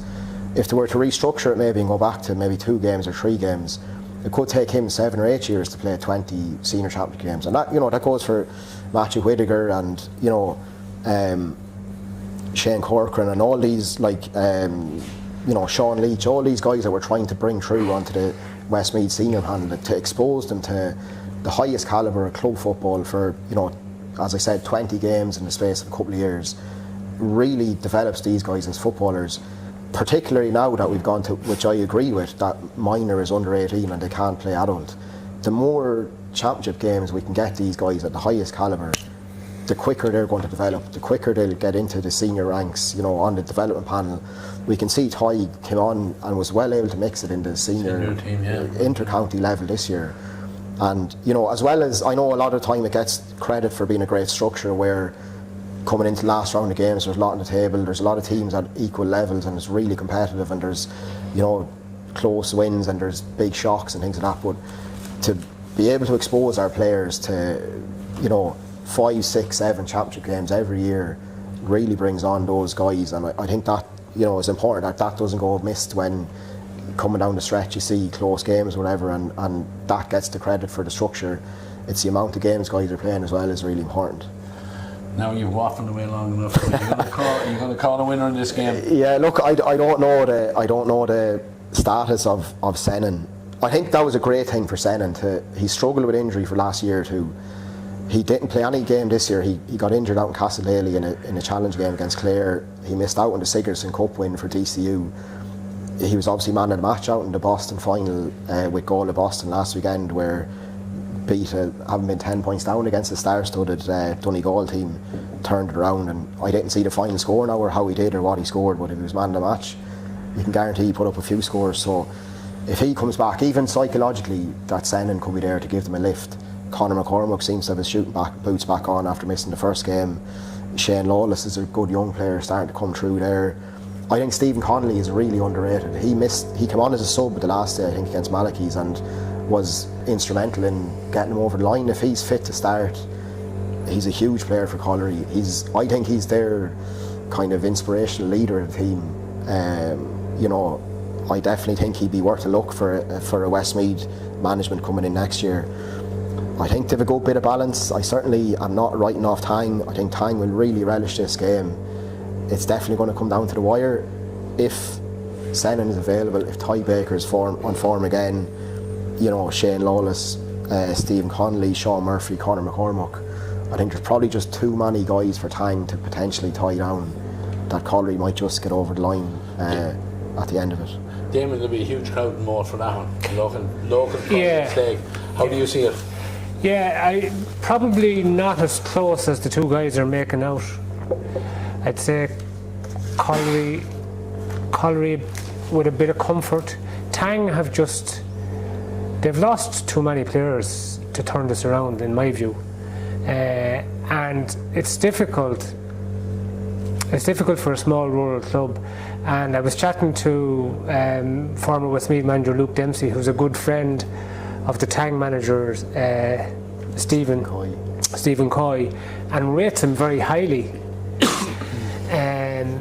And obviously it's no reflection, but it's no reflection on Stephen's ability as a coach or as a manager. But when you go into a setup, into a club scene like that, into a small club, and that number and that quality, Adam Newry, one of their best forwards, for example, among the players, to be missing, it's it's a dampener straight away. And they're on the back foot, and to me they haven't enough players to win this match.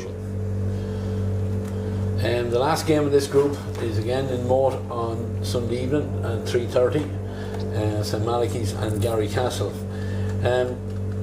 Kevin, I'll go back to you on this one. St Malachy's, won the intermediate championship, I think it was 2 years ago, did very, very well to retain their senior status. Last year, we all know about the football issues or the hurling issues out there as well. But they started the campaign well. They were very, very unlucky by all accounts in the game against Colliery last week, where I think it was on a black card. Colliery got the upper hand with the extra man and just did enough to get themselves in front and just hang on to it. Malachy's now coming up against Garrycastle. It'll be a difficult game for Garrycastle as well. They've lost Jason Nugent to an injury, so might just balance it out a little bit. Malachy's will be coming in with nothing to lose, have a good crack at this one. I suppose Malachy's, they're another Killucan for me. This is what Malachy's team, you have the turns up, but the hurling going on. They're Castletown had a huge win at the weekend. How lads are recovering, how they're getting back into it. But by all accounts, I was chatting to a few of the lads it was more or less from the Colliery side, and they knew they were very lucky to get away with a win. To see how disappointed St Malachy's were after the game.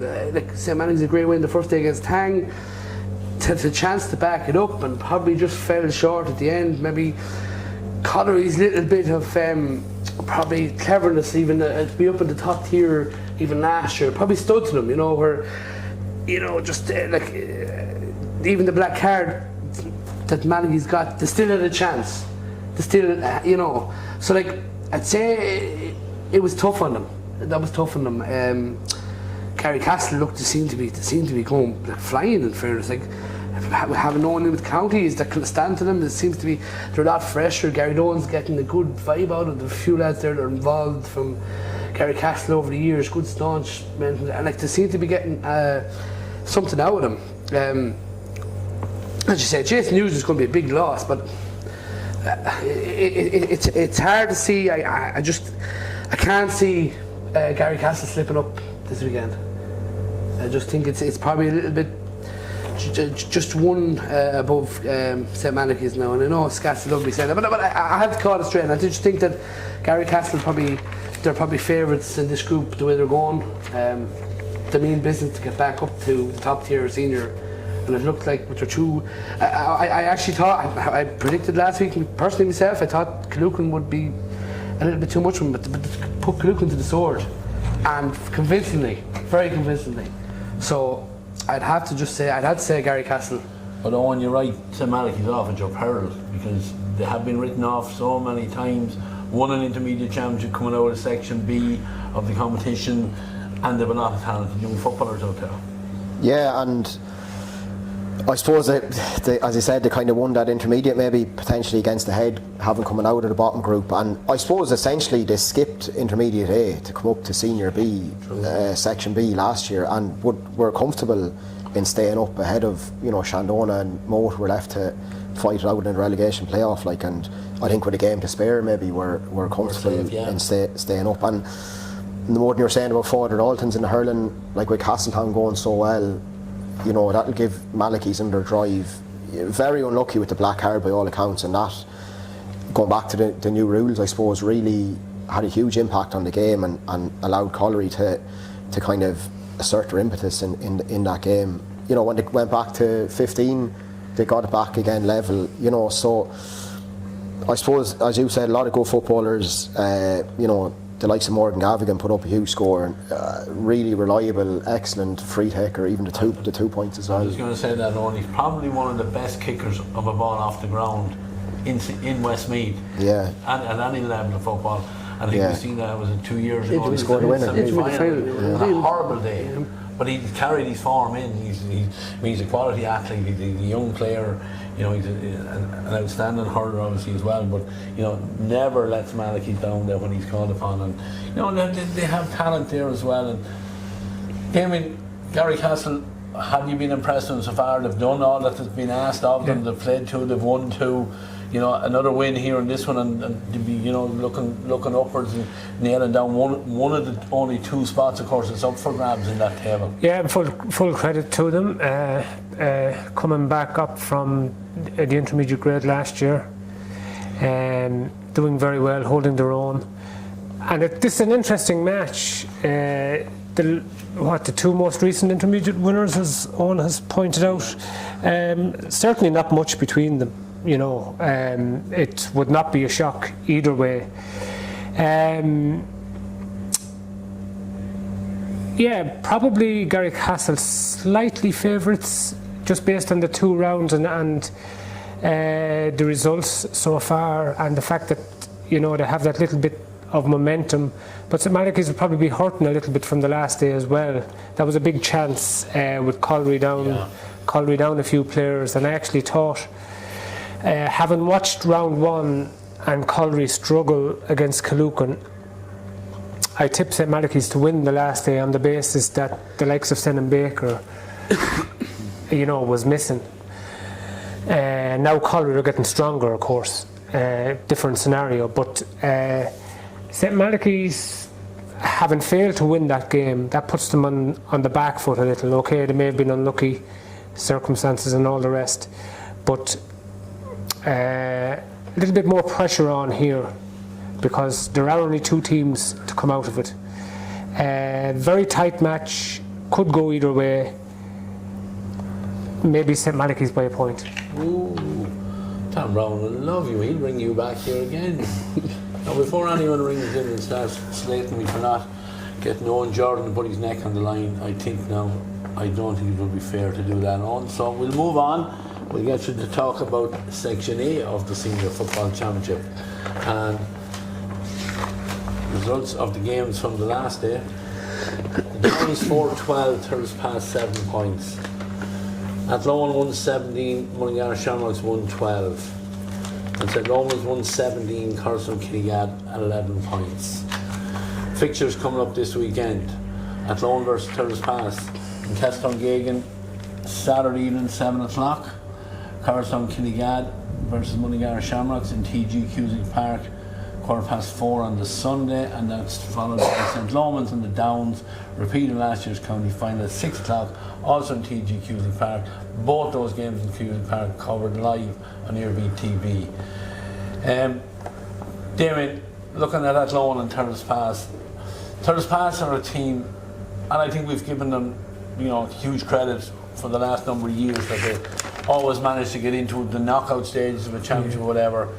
But this year hasn't been a year too far for them. They've struggled in their opening 2 games, and I think probably the most damning photograph I've seen of that weekend's football was a half-time scoreboard shot from Cusick Park, where I think it was 1-6, 1-7 to no score for Thurles Pass. Are they in trouble of dropping out of this top tier? They certainly are. There's no hiding from it, Ray. They're, you know, they shipped,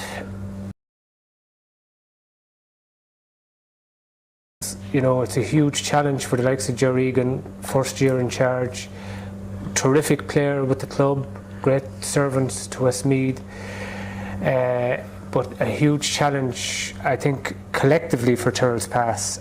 And I think I referenced early before we began there, I see them in the under-20 football quarter-final. That's kind of, you know, what Thurles Pass have to look at, the next kind of generation, bringing those young guys through. It looks, for all the money in the world, like they're going to drop from Section A here into Section B. Then they've got to, you know, fend off from Section B and hold out. That's, I would consider, over the next few years, the big challenge for Thurles Pass. They're outsiders here. It will be the shock of all shocks if they were to turn this around and turn over Athlone, who have caught the eye and built on last year's form where they pushed the Downs close. So you would say an easy win for Athlone. Kevin, I know I have plenty of friends in Thurles Pass, and you know they're a proud club out there, and they, you know, alright, they've 2 games played, they've no points got, but they will not give up this Section 8 status easily, and they'll come out fighting tooth and nail to, you know, this game. They will probably look and see maybe there's a chance here of getting a win on the door in this one. Yeah, Thurles Pass down through the years, they're never going to lie down, you know, in fairness. Like, you look through their team the last, there's some big names there, you know, the likes of Jamie Gadoo, still at it. My biggest fear, a lot of these are on the elder state of the spectrum with them. You know, I see young Pearson played the last time. I seen him at minor last year. He was very, very good, Neil Pearson. You know, but they just haven't got enough on the conveyor belt at his level. And I think Thurles Pass could be in trouble. I was very, and I suppose lads are going to say, I had said this before I came in, I wasn't planning to be here tonight, but I was very impressed with Athlone the other night in time. I was very impressed. Like, they went 7 points to 1, I think, behind, and just didn't seem to panic. They just crewed in the game. I did tip them before the game, because I've said a few lads there said, no, I think Mullingar would be too strong for them, but I just thought, like, normally you'd be looking at Ray Cannell, and when Ray didn't do anything wrong, I just thought other players stood up that I haven't. You know, I was definitely impressed with the centre back, 2 brothers, the 2 Martins. The 2 Martins, they were super.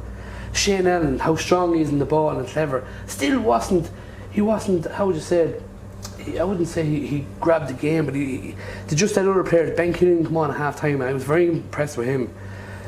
I just think Athlone have something there. I give them a chance. I think they'll definitely have too much for Thurles Pass. Yet again, look, Thurles Pass, as you've said, they were not lying down, and they'll probably fancy a cut at Athlone. They'll probably look and say, you know, compared to what they played last weekend, like the Downs seem to be a machine. Like a machine is, you know, and nobody wants to go in and see a team going in without scoring a point at half time. I don't know how much that's going to reflect on the thing. I do think the Downs are probably just that step above everyone. They seem to be. Like, it seems to be a conveyor belt there that they have, you know. And look, I would fancy Athlone. I thought Athlone, they impressed me against Mullingar last week. They just got themselves into the game, and they were definitely worth a win in time. But I think Athlone just seemed to have a few young lads there. And the age profile of the team, that's what I think wins over, in my opinion. Damien, Athlone, we've seen against St. Lomans, and you know, I was talking to one of the Lomans backroom team before the game, and they said the one thing they had to be very careful of was the amount of 2-pointers. They didn't give up 2-point opportunities to Athlone. You know, he was able to name drop 2 or 3 of the players, Shane Allen, Ray Cannell, obviously, Kieran Coakley, all well capable of kicking 2-pointers, and it turned out with that game. They got a draw with that game. They've moved on. They got a big win last week against Mullingar Shamrocks. They have a chance now of really putting down a marker and getting a win here and pushing themselves on to 5 points after 3 games, and really, you know, push themselves into contention for the semi-final, never mind the quarter-final. Yeah, but at the same time they'll realise too, I'm sure, that, you know, they'll have to stay fully focused here and get the job done in a professional manner. But when you look down the squad and look down the team, and you pick out the likes of Ray Cannellan and Shane Allen, and, you know, a well-balanced team, where are the scores going to come from? You know, you're not scratching your head. But whereas for Jerry Egan, the challenge, you know, is kind of different. It's he hasn't got as much firepower, and okay, they will bring passion. There's no doubt about that. But it just looks to me as if Athlone have more match winners here. And the manner in which, as well, the manner with which they responded from that first round, because they were, let's not forget, Athlone had a huge lead against St. Lomans, I think 10 points up at one stage, maybe 11 even. and they didn't win the game. So it must have been, Eoin would probably know, well, certainly know more about it, but it must have been a strange kind of a surreal atmosphere almost, and getting guys to focus again and getting their heads around that. But obviously it didn't distract them. They played a big game against Mullingar Shamrocks, who were excellent in the first round and were probably slightly fancied, I would say, for that round 2 clash. Yeah. But big result for Athlone, having won that. And on the back of that, I would say, and under 2 performances so far, I would suspect that they have too much for transplants. Oh, and I'm not going to ask you to talk about your opponents or anything like that, but just the draw against St. Lomans, did you see that as a point won or a point lost? Oh, look, without a shadow, without the way the game transpired, it's a point lost. Like, with 6 minutes to go, we were 6 points up, you know. And look, if you had told me when the draw was made and you're playing Lomans in the first round and Shamrocks in the second round, you'd have 3 points after the 2 games, you absolutely would have taken it.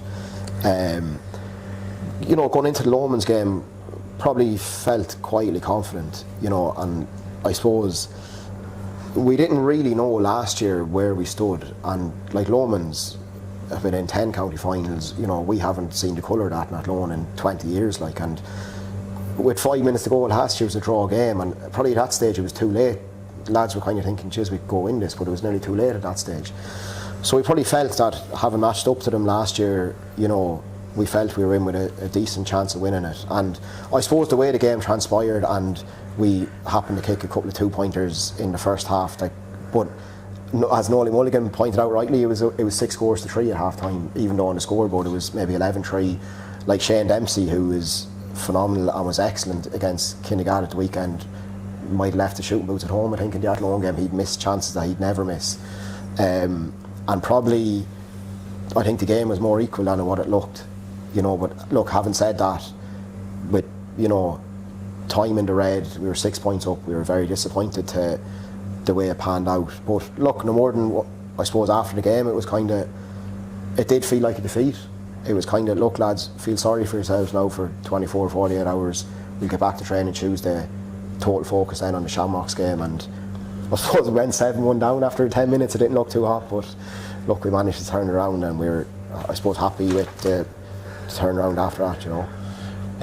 Bring this nicely on to the second game in this group as well at the weekend. Is the aforementioned Mullingar Shamrocks against Coruscant Kinnegad. Now I'm going to throw it at you lads. Coruscant Kinnegad have to be very, very disappointed with how their open 2 games have gone.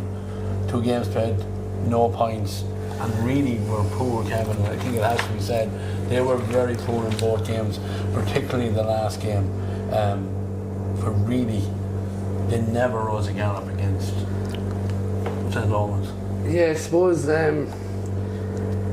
Lomans coming out against Athlone, probably saying we're lucky to get away with a draw. And you know, Kinnegad are sort of a team. There were 2 or 3 years ago, you were thinking these are really going to be contenders here. Now we're looking at this is going to change the guard maybe, and they just didn't seem to push on through from it. Like, and I think they have a few lads to come back in into the team. A couple of lads away in America. They have Jack Thorpe, who played with us in the college in there this year in the Athlone. He's a very, very good footballer. Actually, the 2 or 3 of them that would have been with us. So they have plenty of talent, but I wouldn't think they're happy. I would say you're right. I don't think they're happy in Kinnegad, as in what you thought might come true for them just doesn't seem to have come yet. Now Lomans, I suppose, look, Lomans is your pearl. I suppose you're saying the same thing with 3 points after 2 games, but it's a big game this weekend probably for Kinnegad. I think they need to, you know, dropping down to the second tier probably wouldn't be something that would have been in their plans at the start of the year. In fairness to them though, I mean, they have played, you know, 2 of the better, you know, St. Lomans on the Downs and the Downs and St. Lomans, and they're opening 2 games, so you know they're out of the way. Maybe you now refocus and, you know, try and get your championship underway here and try and get the 2 points on the weekend, but it's not going to be an easy pick up here either. Yeah, no, that's true. That's an interesting observation, and as well as that, before the start of the championship, you would consider that the Downs St. Lomans and Carlstown Kinnegad would be ahead of Mullingar Shamrocks. Yeah. But it's amazing, a little bit of form and a victory, a win under your belt, kind of changes things. And Mullingar Shamrocks played well enough against Athlone. Okay, they might be disappointed when they reflect and think back because they were in a good position, being 6 points up, but Athlone then took over. Brian Gearan, who's a big player for Mullingar Shamrocks, was missing, and I think he's still out.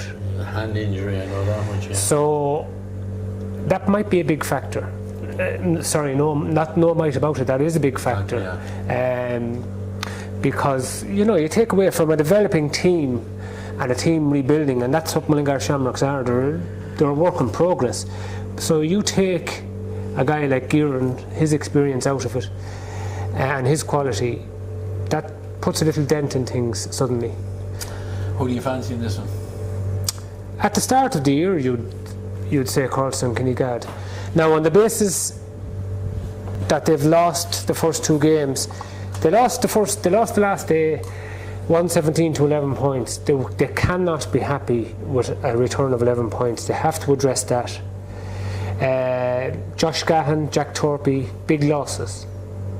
That kind of balances the thing out. Brian Gearan is out for Mullingar Shamrocks. This is a very interesting game. Very, very interesting game. Carlstown Kinnegads are further down the line. They've achieved more than Mullingar Shamrocks, and Mullingar Shamrocks might just have to wait to take a scalp, to take a big team, even without the guys, the level of experience and quality. I think there has to be a big game in Carlstown Kinnegad, and there has to be a result in them, and it might come here. Kevin, how do you see that one? Yeah, I think this weekend, I think you're probably going to see if anyone's going to be coming back from overseas. I think this could be the weekend, and I think that could be the big factor. Like Mullingar, as I said, they started blistering against Athlone, 7-1, played nice football, but I just felt that the running game, they were a bit slow to kick the ball in. The Dennis Groom played in full forward. I didn't think they tested them to try and get the ball in quick enough to him. And like Dennis has been some star for Westmeath down through the years, but I just think their firepower up front is just lacking a small bit. I think that's for me definitely. I give Kinnegad a nod this time, and I do think that, as you're saying about Josh Gatton and coming back, like definitely will give them a lift. So just Kinnegad. You're involved in you're going to play, Carlstown Kinnegad in the future and whatever. You've played Mullingar, but from a senior manager's point of view, you go on a slippery slope and you lose 2 games. It obviously becomes more and more difficult to get lads, get their confidence back up, because when you start getting beaten, it's hard to reverse the trend of it. Yeah, I suppose, look at Jack certainly won't panic out in Kinnegad, and as Damien rightly said, they've played St. Lomans and Downs, who probably will be everybody's favourites to maybe play each other in a county final again. So they'll be rightly aware that it'll take one big performance, one good result to turn around. You've mentioned 2 lads away, like Brian McGrath, another probably has been a starter in the last couple of years away as well.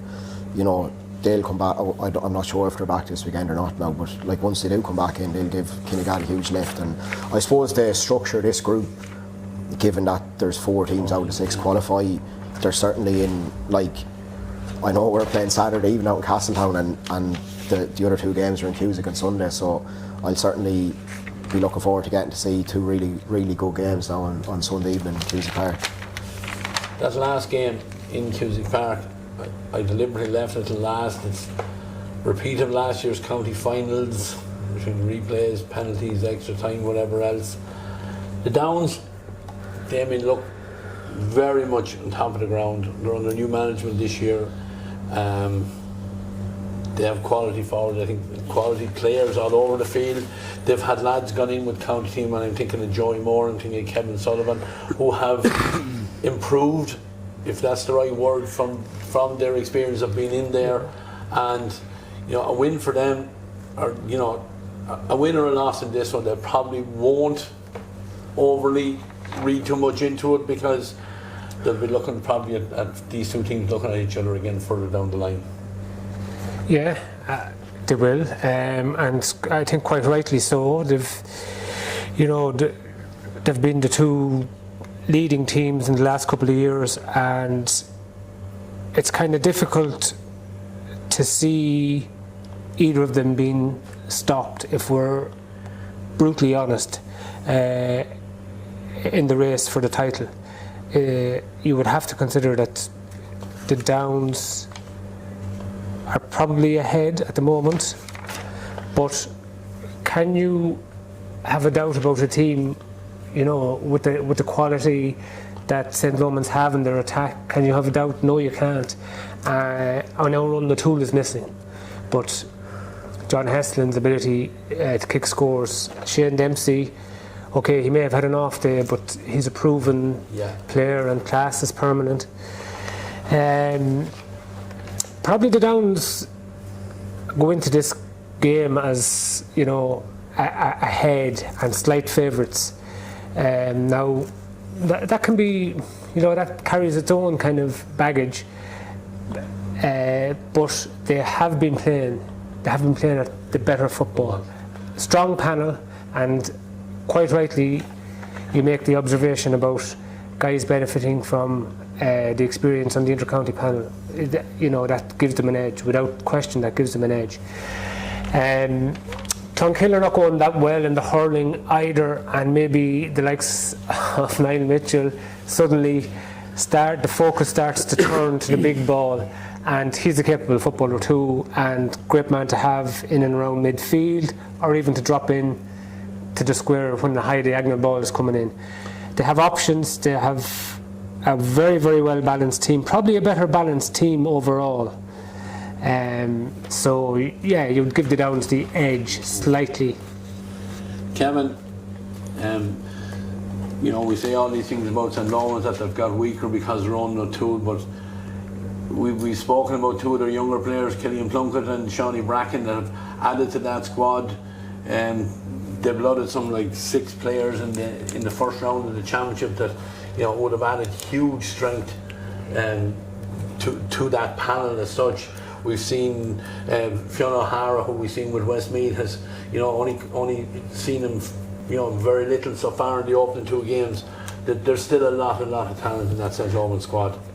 Yeah, and I would have been listening to your first podcast here and going through the teams, and the few that obviously that St. Lomans were missing. It would probably to another team would be flashing them, but there's still so many players there that you're nearly forgetting about some of the players that they have on their disposal. And they're like, it's like this conveyor belt is still there, and Killian Plunkett, Killian's after impressing so well in the first 2 games. Like he wouldn't have started in the college at Athlone, but he was only coming to his first year at Sigerson. Come in and made some serious impacts as a sub. You know what I mean? So I'd seen him, but I was a bit surprised when I seen this. God, and then when I seen him play the first day, I thought he was very settled in very well. And like who's to know down the line who's not going to come back? And there's going to be questions: is he coming back? Is he not coming back? They still have firepower, I think. And it's no disrespect to anyone else owns and any of the rest of the teams. Like these are, if you're calling now the 2 favourites to be in the county final, it's up to Athlone and it's up to these teams, Kinnegad, to try break that down. But in my opinion, they are the standard of senior football in Westmeath, and like the Downs, they're after putting on a fair show in the first 2 games. I think could be a little bit shadow boxing in this. I don't think. Are they going to? A loss here isn't going to be an all-out failure. It's going to be saying, yeah, okay, we lost. Yeah, I don't think it's going to be not so much shadow box. I think it could be. It turned into a good game of football. I would just probably shade the Downs. I think they look to have serious firepower, and like Damien said, Niall Mitchell back. Like he is a big handful in at full forward. He will go in and like you will have Luke coming off him, winning ball and that's a lethal combination, the 2 alone. I don't think anyone's going to press any panic buttons on Sunday or after this game, the loser of this game, because I think I think it's up to other teams to come up to their standard, in my opinion. The Downs, 2 wins in 2 games. St. Lomans and Athlone, a win and a draw. Mullingar won 2 games, played 1 lost. Curzon, Kinnegad and Turrispass remain pointless. Eoin, we're sitting here talking about these 2 teams going in. I'm sure, you have your own plans as the summer and autumn is going to progress to, get in amongst these 2 teams in the latter stages of the championship. But I'm sure you haven't played the Downs yet, but you were obviously impressed with the opening game against Lomans and the quality that they have. And this is going to be a cracking match if both sides really have a go at it.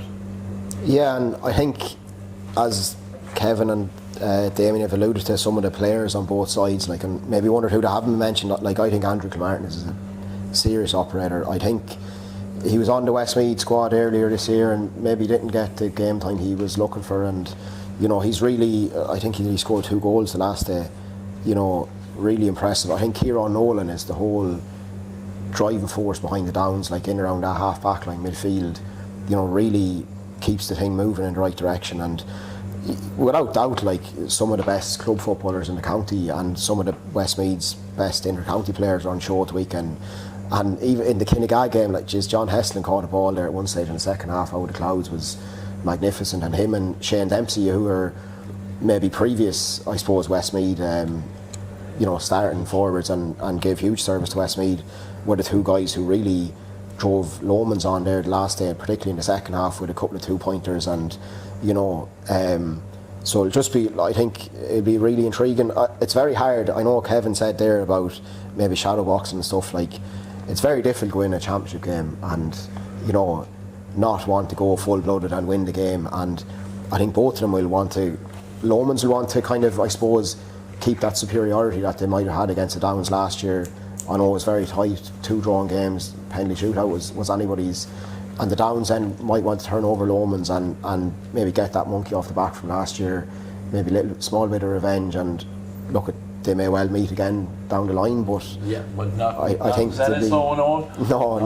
at the gloves will be off on Sunday and they'll have a right cut at it, and I think it'll be a really close game. And that section A, is going to lead for great viewing. As Eoin said, they're out at Athlone against Turrispass in Castletowngagan on the Saturday evening at 7 p.m, and then the 2 games, Coruscant, Kinnegad, Mullingar, Shamrocks in TG Cusick Park, 4:15, followed by St. Lomans and the Downs at 6 p.m. Both those 2 games from TG Cusick Park covered live on Iarmhi TV, as well as is the Killucan Moat All Whites game on the Saturday evening, also in TG Cusick Park. Last weekend we started picking out players who caught our eye and deserving a mention, and I think we've maybe covered a lot of them already in our analysis of the game. But Aidan Burke from Tang has been absolutely outstanding with 9 points last week. We mentioned Ronan Wallace with his 17 points. Tom and I, TikTok, you said about him on again, great to see him coming back and displaying the talent that he has. Brandon Kelly, Milltown Pass, again, he's an inter-county standard forward, 3 goals and 7 points. You mentioned Andrew Kilmartin, again, he's another player I have great time for him watching, and I'll be watching him closely now this weekend. Ben McGowan, we also mentioned. I call out as well, I think, for Keith Scally from Kilbeggan, again, outstanding player as well, dogged by a serious knee injury, and he hasn't, but he's a talented player for Kilbeggan, and if they're going to progress. Anyone else that caught your eyes? I know we've talked about those 6 or 7 players already, and anyone else worthy of a mention? From the junior grade, obviously Tommy McDaniel, coming back into his club there, Ballinagore. Geordie McDonald for St. Joseph's, Look, at the one thing about it is I heard our hurling manager mention that he has something like 53 or 54 players he wants to look at. When we do get our new senior manager, I think it's fair to say we have a lot of talent starting to bubble under here in Westmeath. The quality of the club games has been excellent. Our championships have been excellent for the last number of years. We're the envy, I think, of a lot of our neighbours and the format that we have in the county. So, look at it.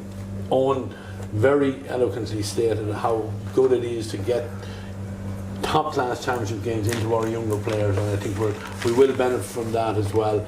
And I think we said here in one of our previous podcasts that the Westmeath senior football job is an attractive proposition now, and I think hopefully that's the way it'll turn out to be, that we'll get somebody in that will lead the county team, and we'll be able to talk about that appointment in the near future as well. Look lads, we're going to finish up here on the podcast from Clark's Bar. I want to thank Damien, our regular contributor, but also to Eoin Jordan and Kevin Dolan from Athlone and Maryland respectively. Thank you for coming in, giving us your opinions, giving us your views. It's great to see it from both an administrative end. You're also selected, Ken, we know now with Maryland. You're trying to get back up the ladder again. Eoin, you're on the cusp of great things down in Athlone. We wish you the best of luck for the rest of the championship. Then we will continue to read about you. Don't forget, viewers out there, give us our likes, give us your subscribings and whatever. We hope you enjoyed the podcast again tonight. From me, Ray Gavin, Tom Browne was on production. It's all Jerry Gavin's equipment that we're using here as well, even though he's lying up at home tonight. We thank him as always for the equipment. See you next week, lads.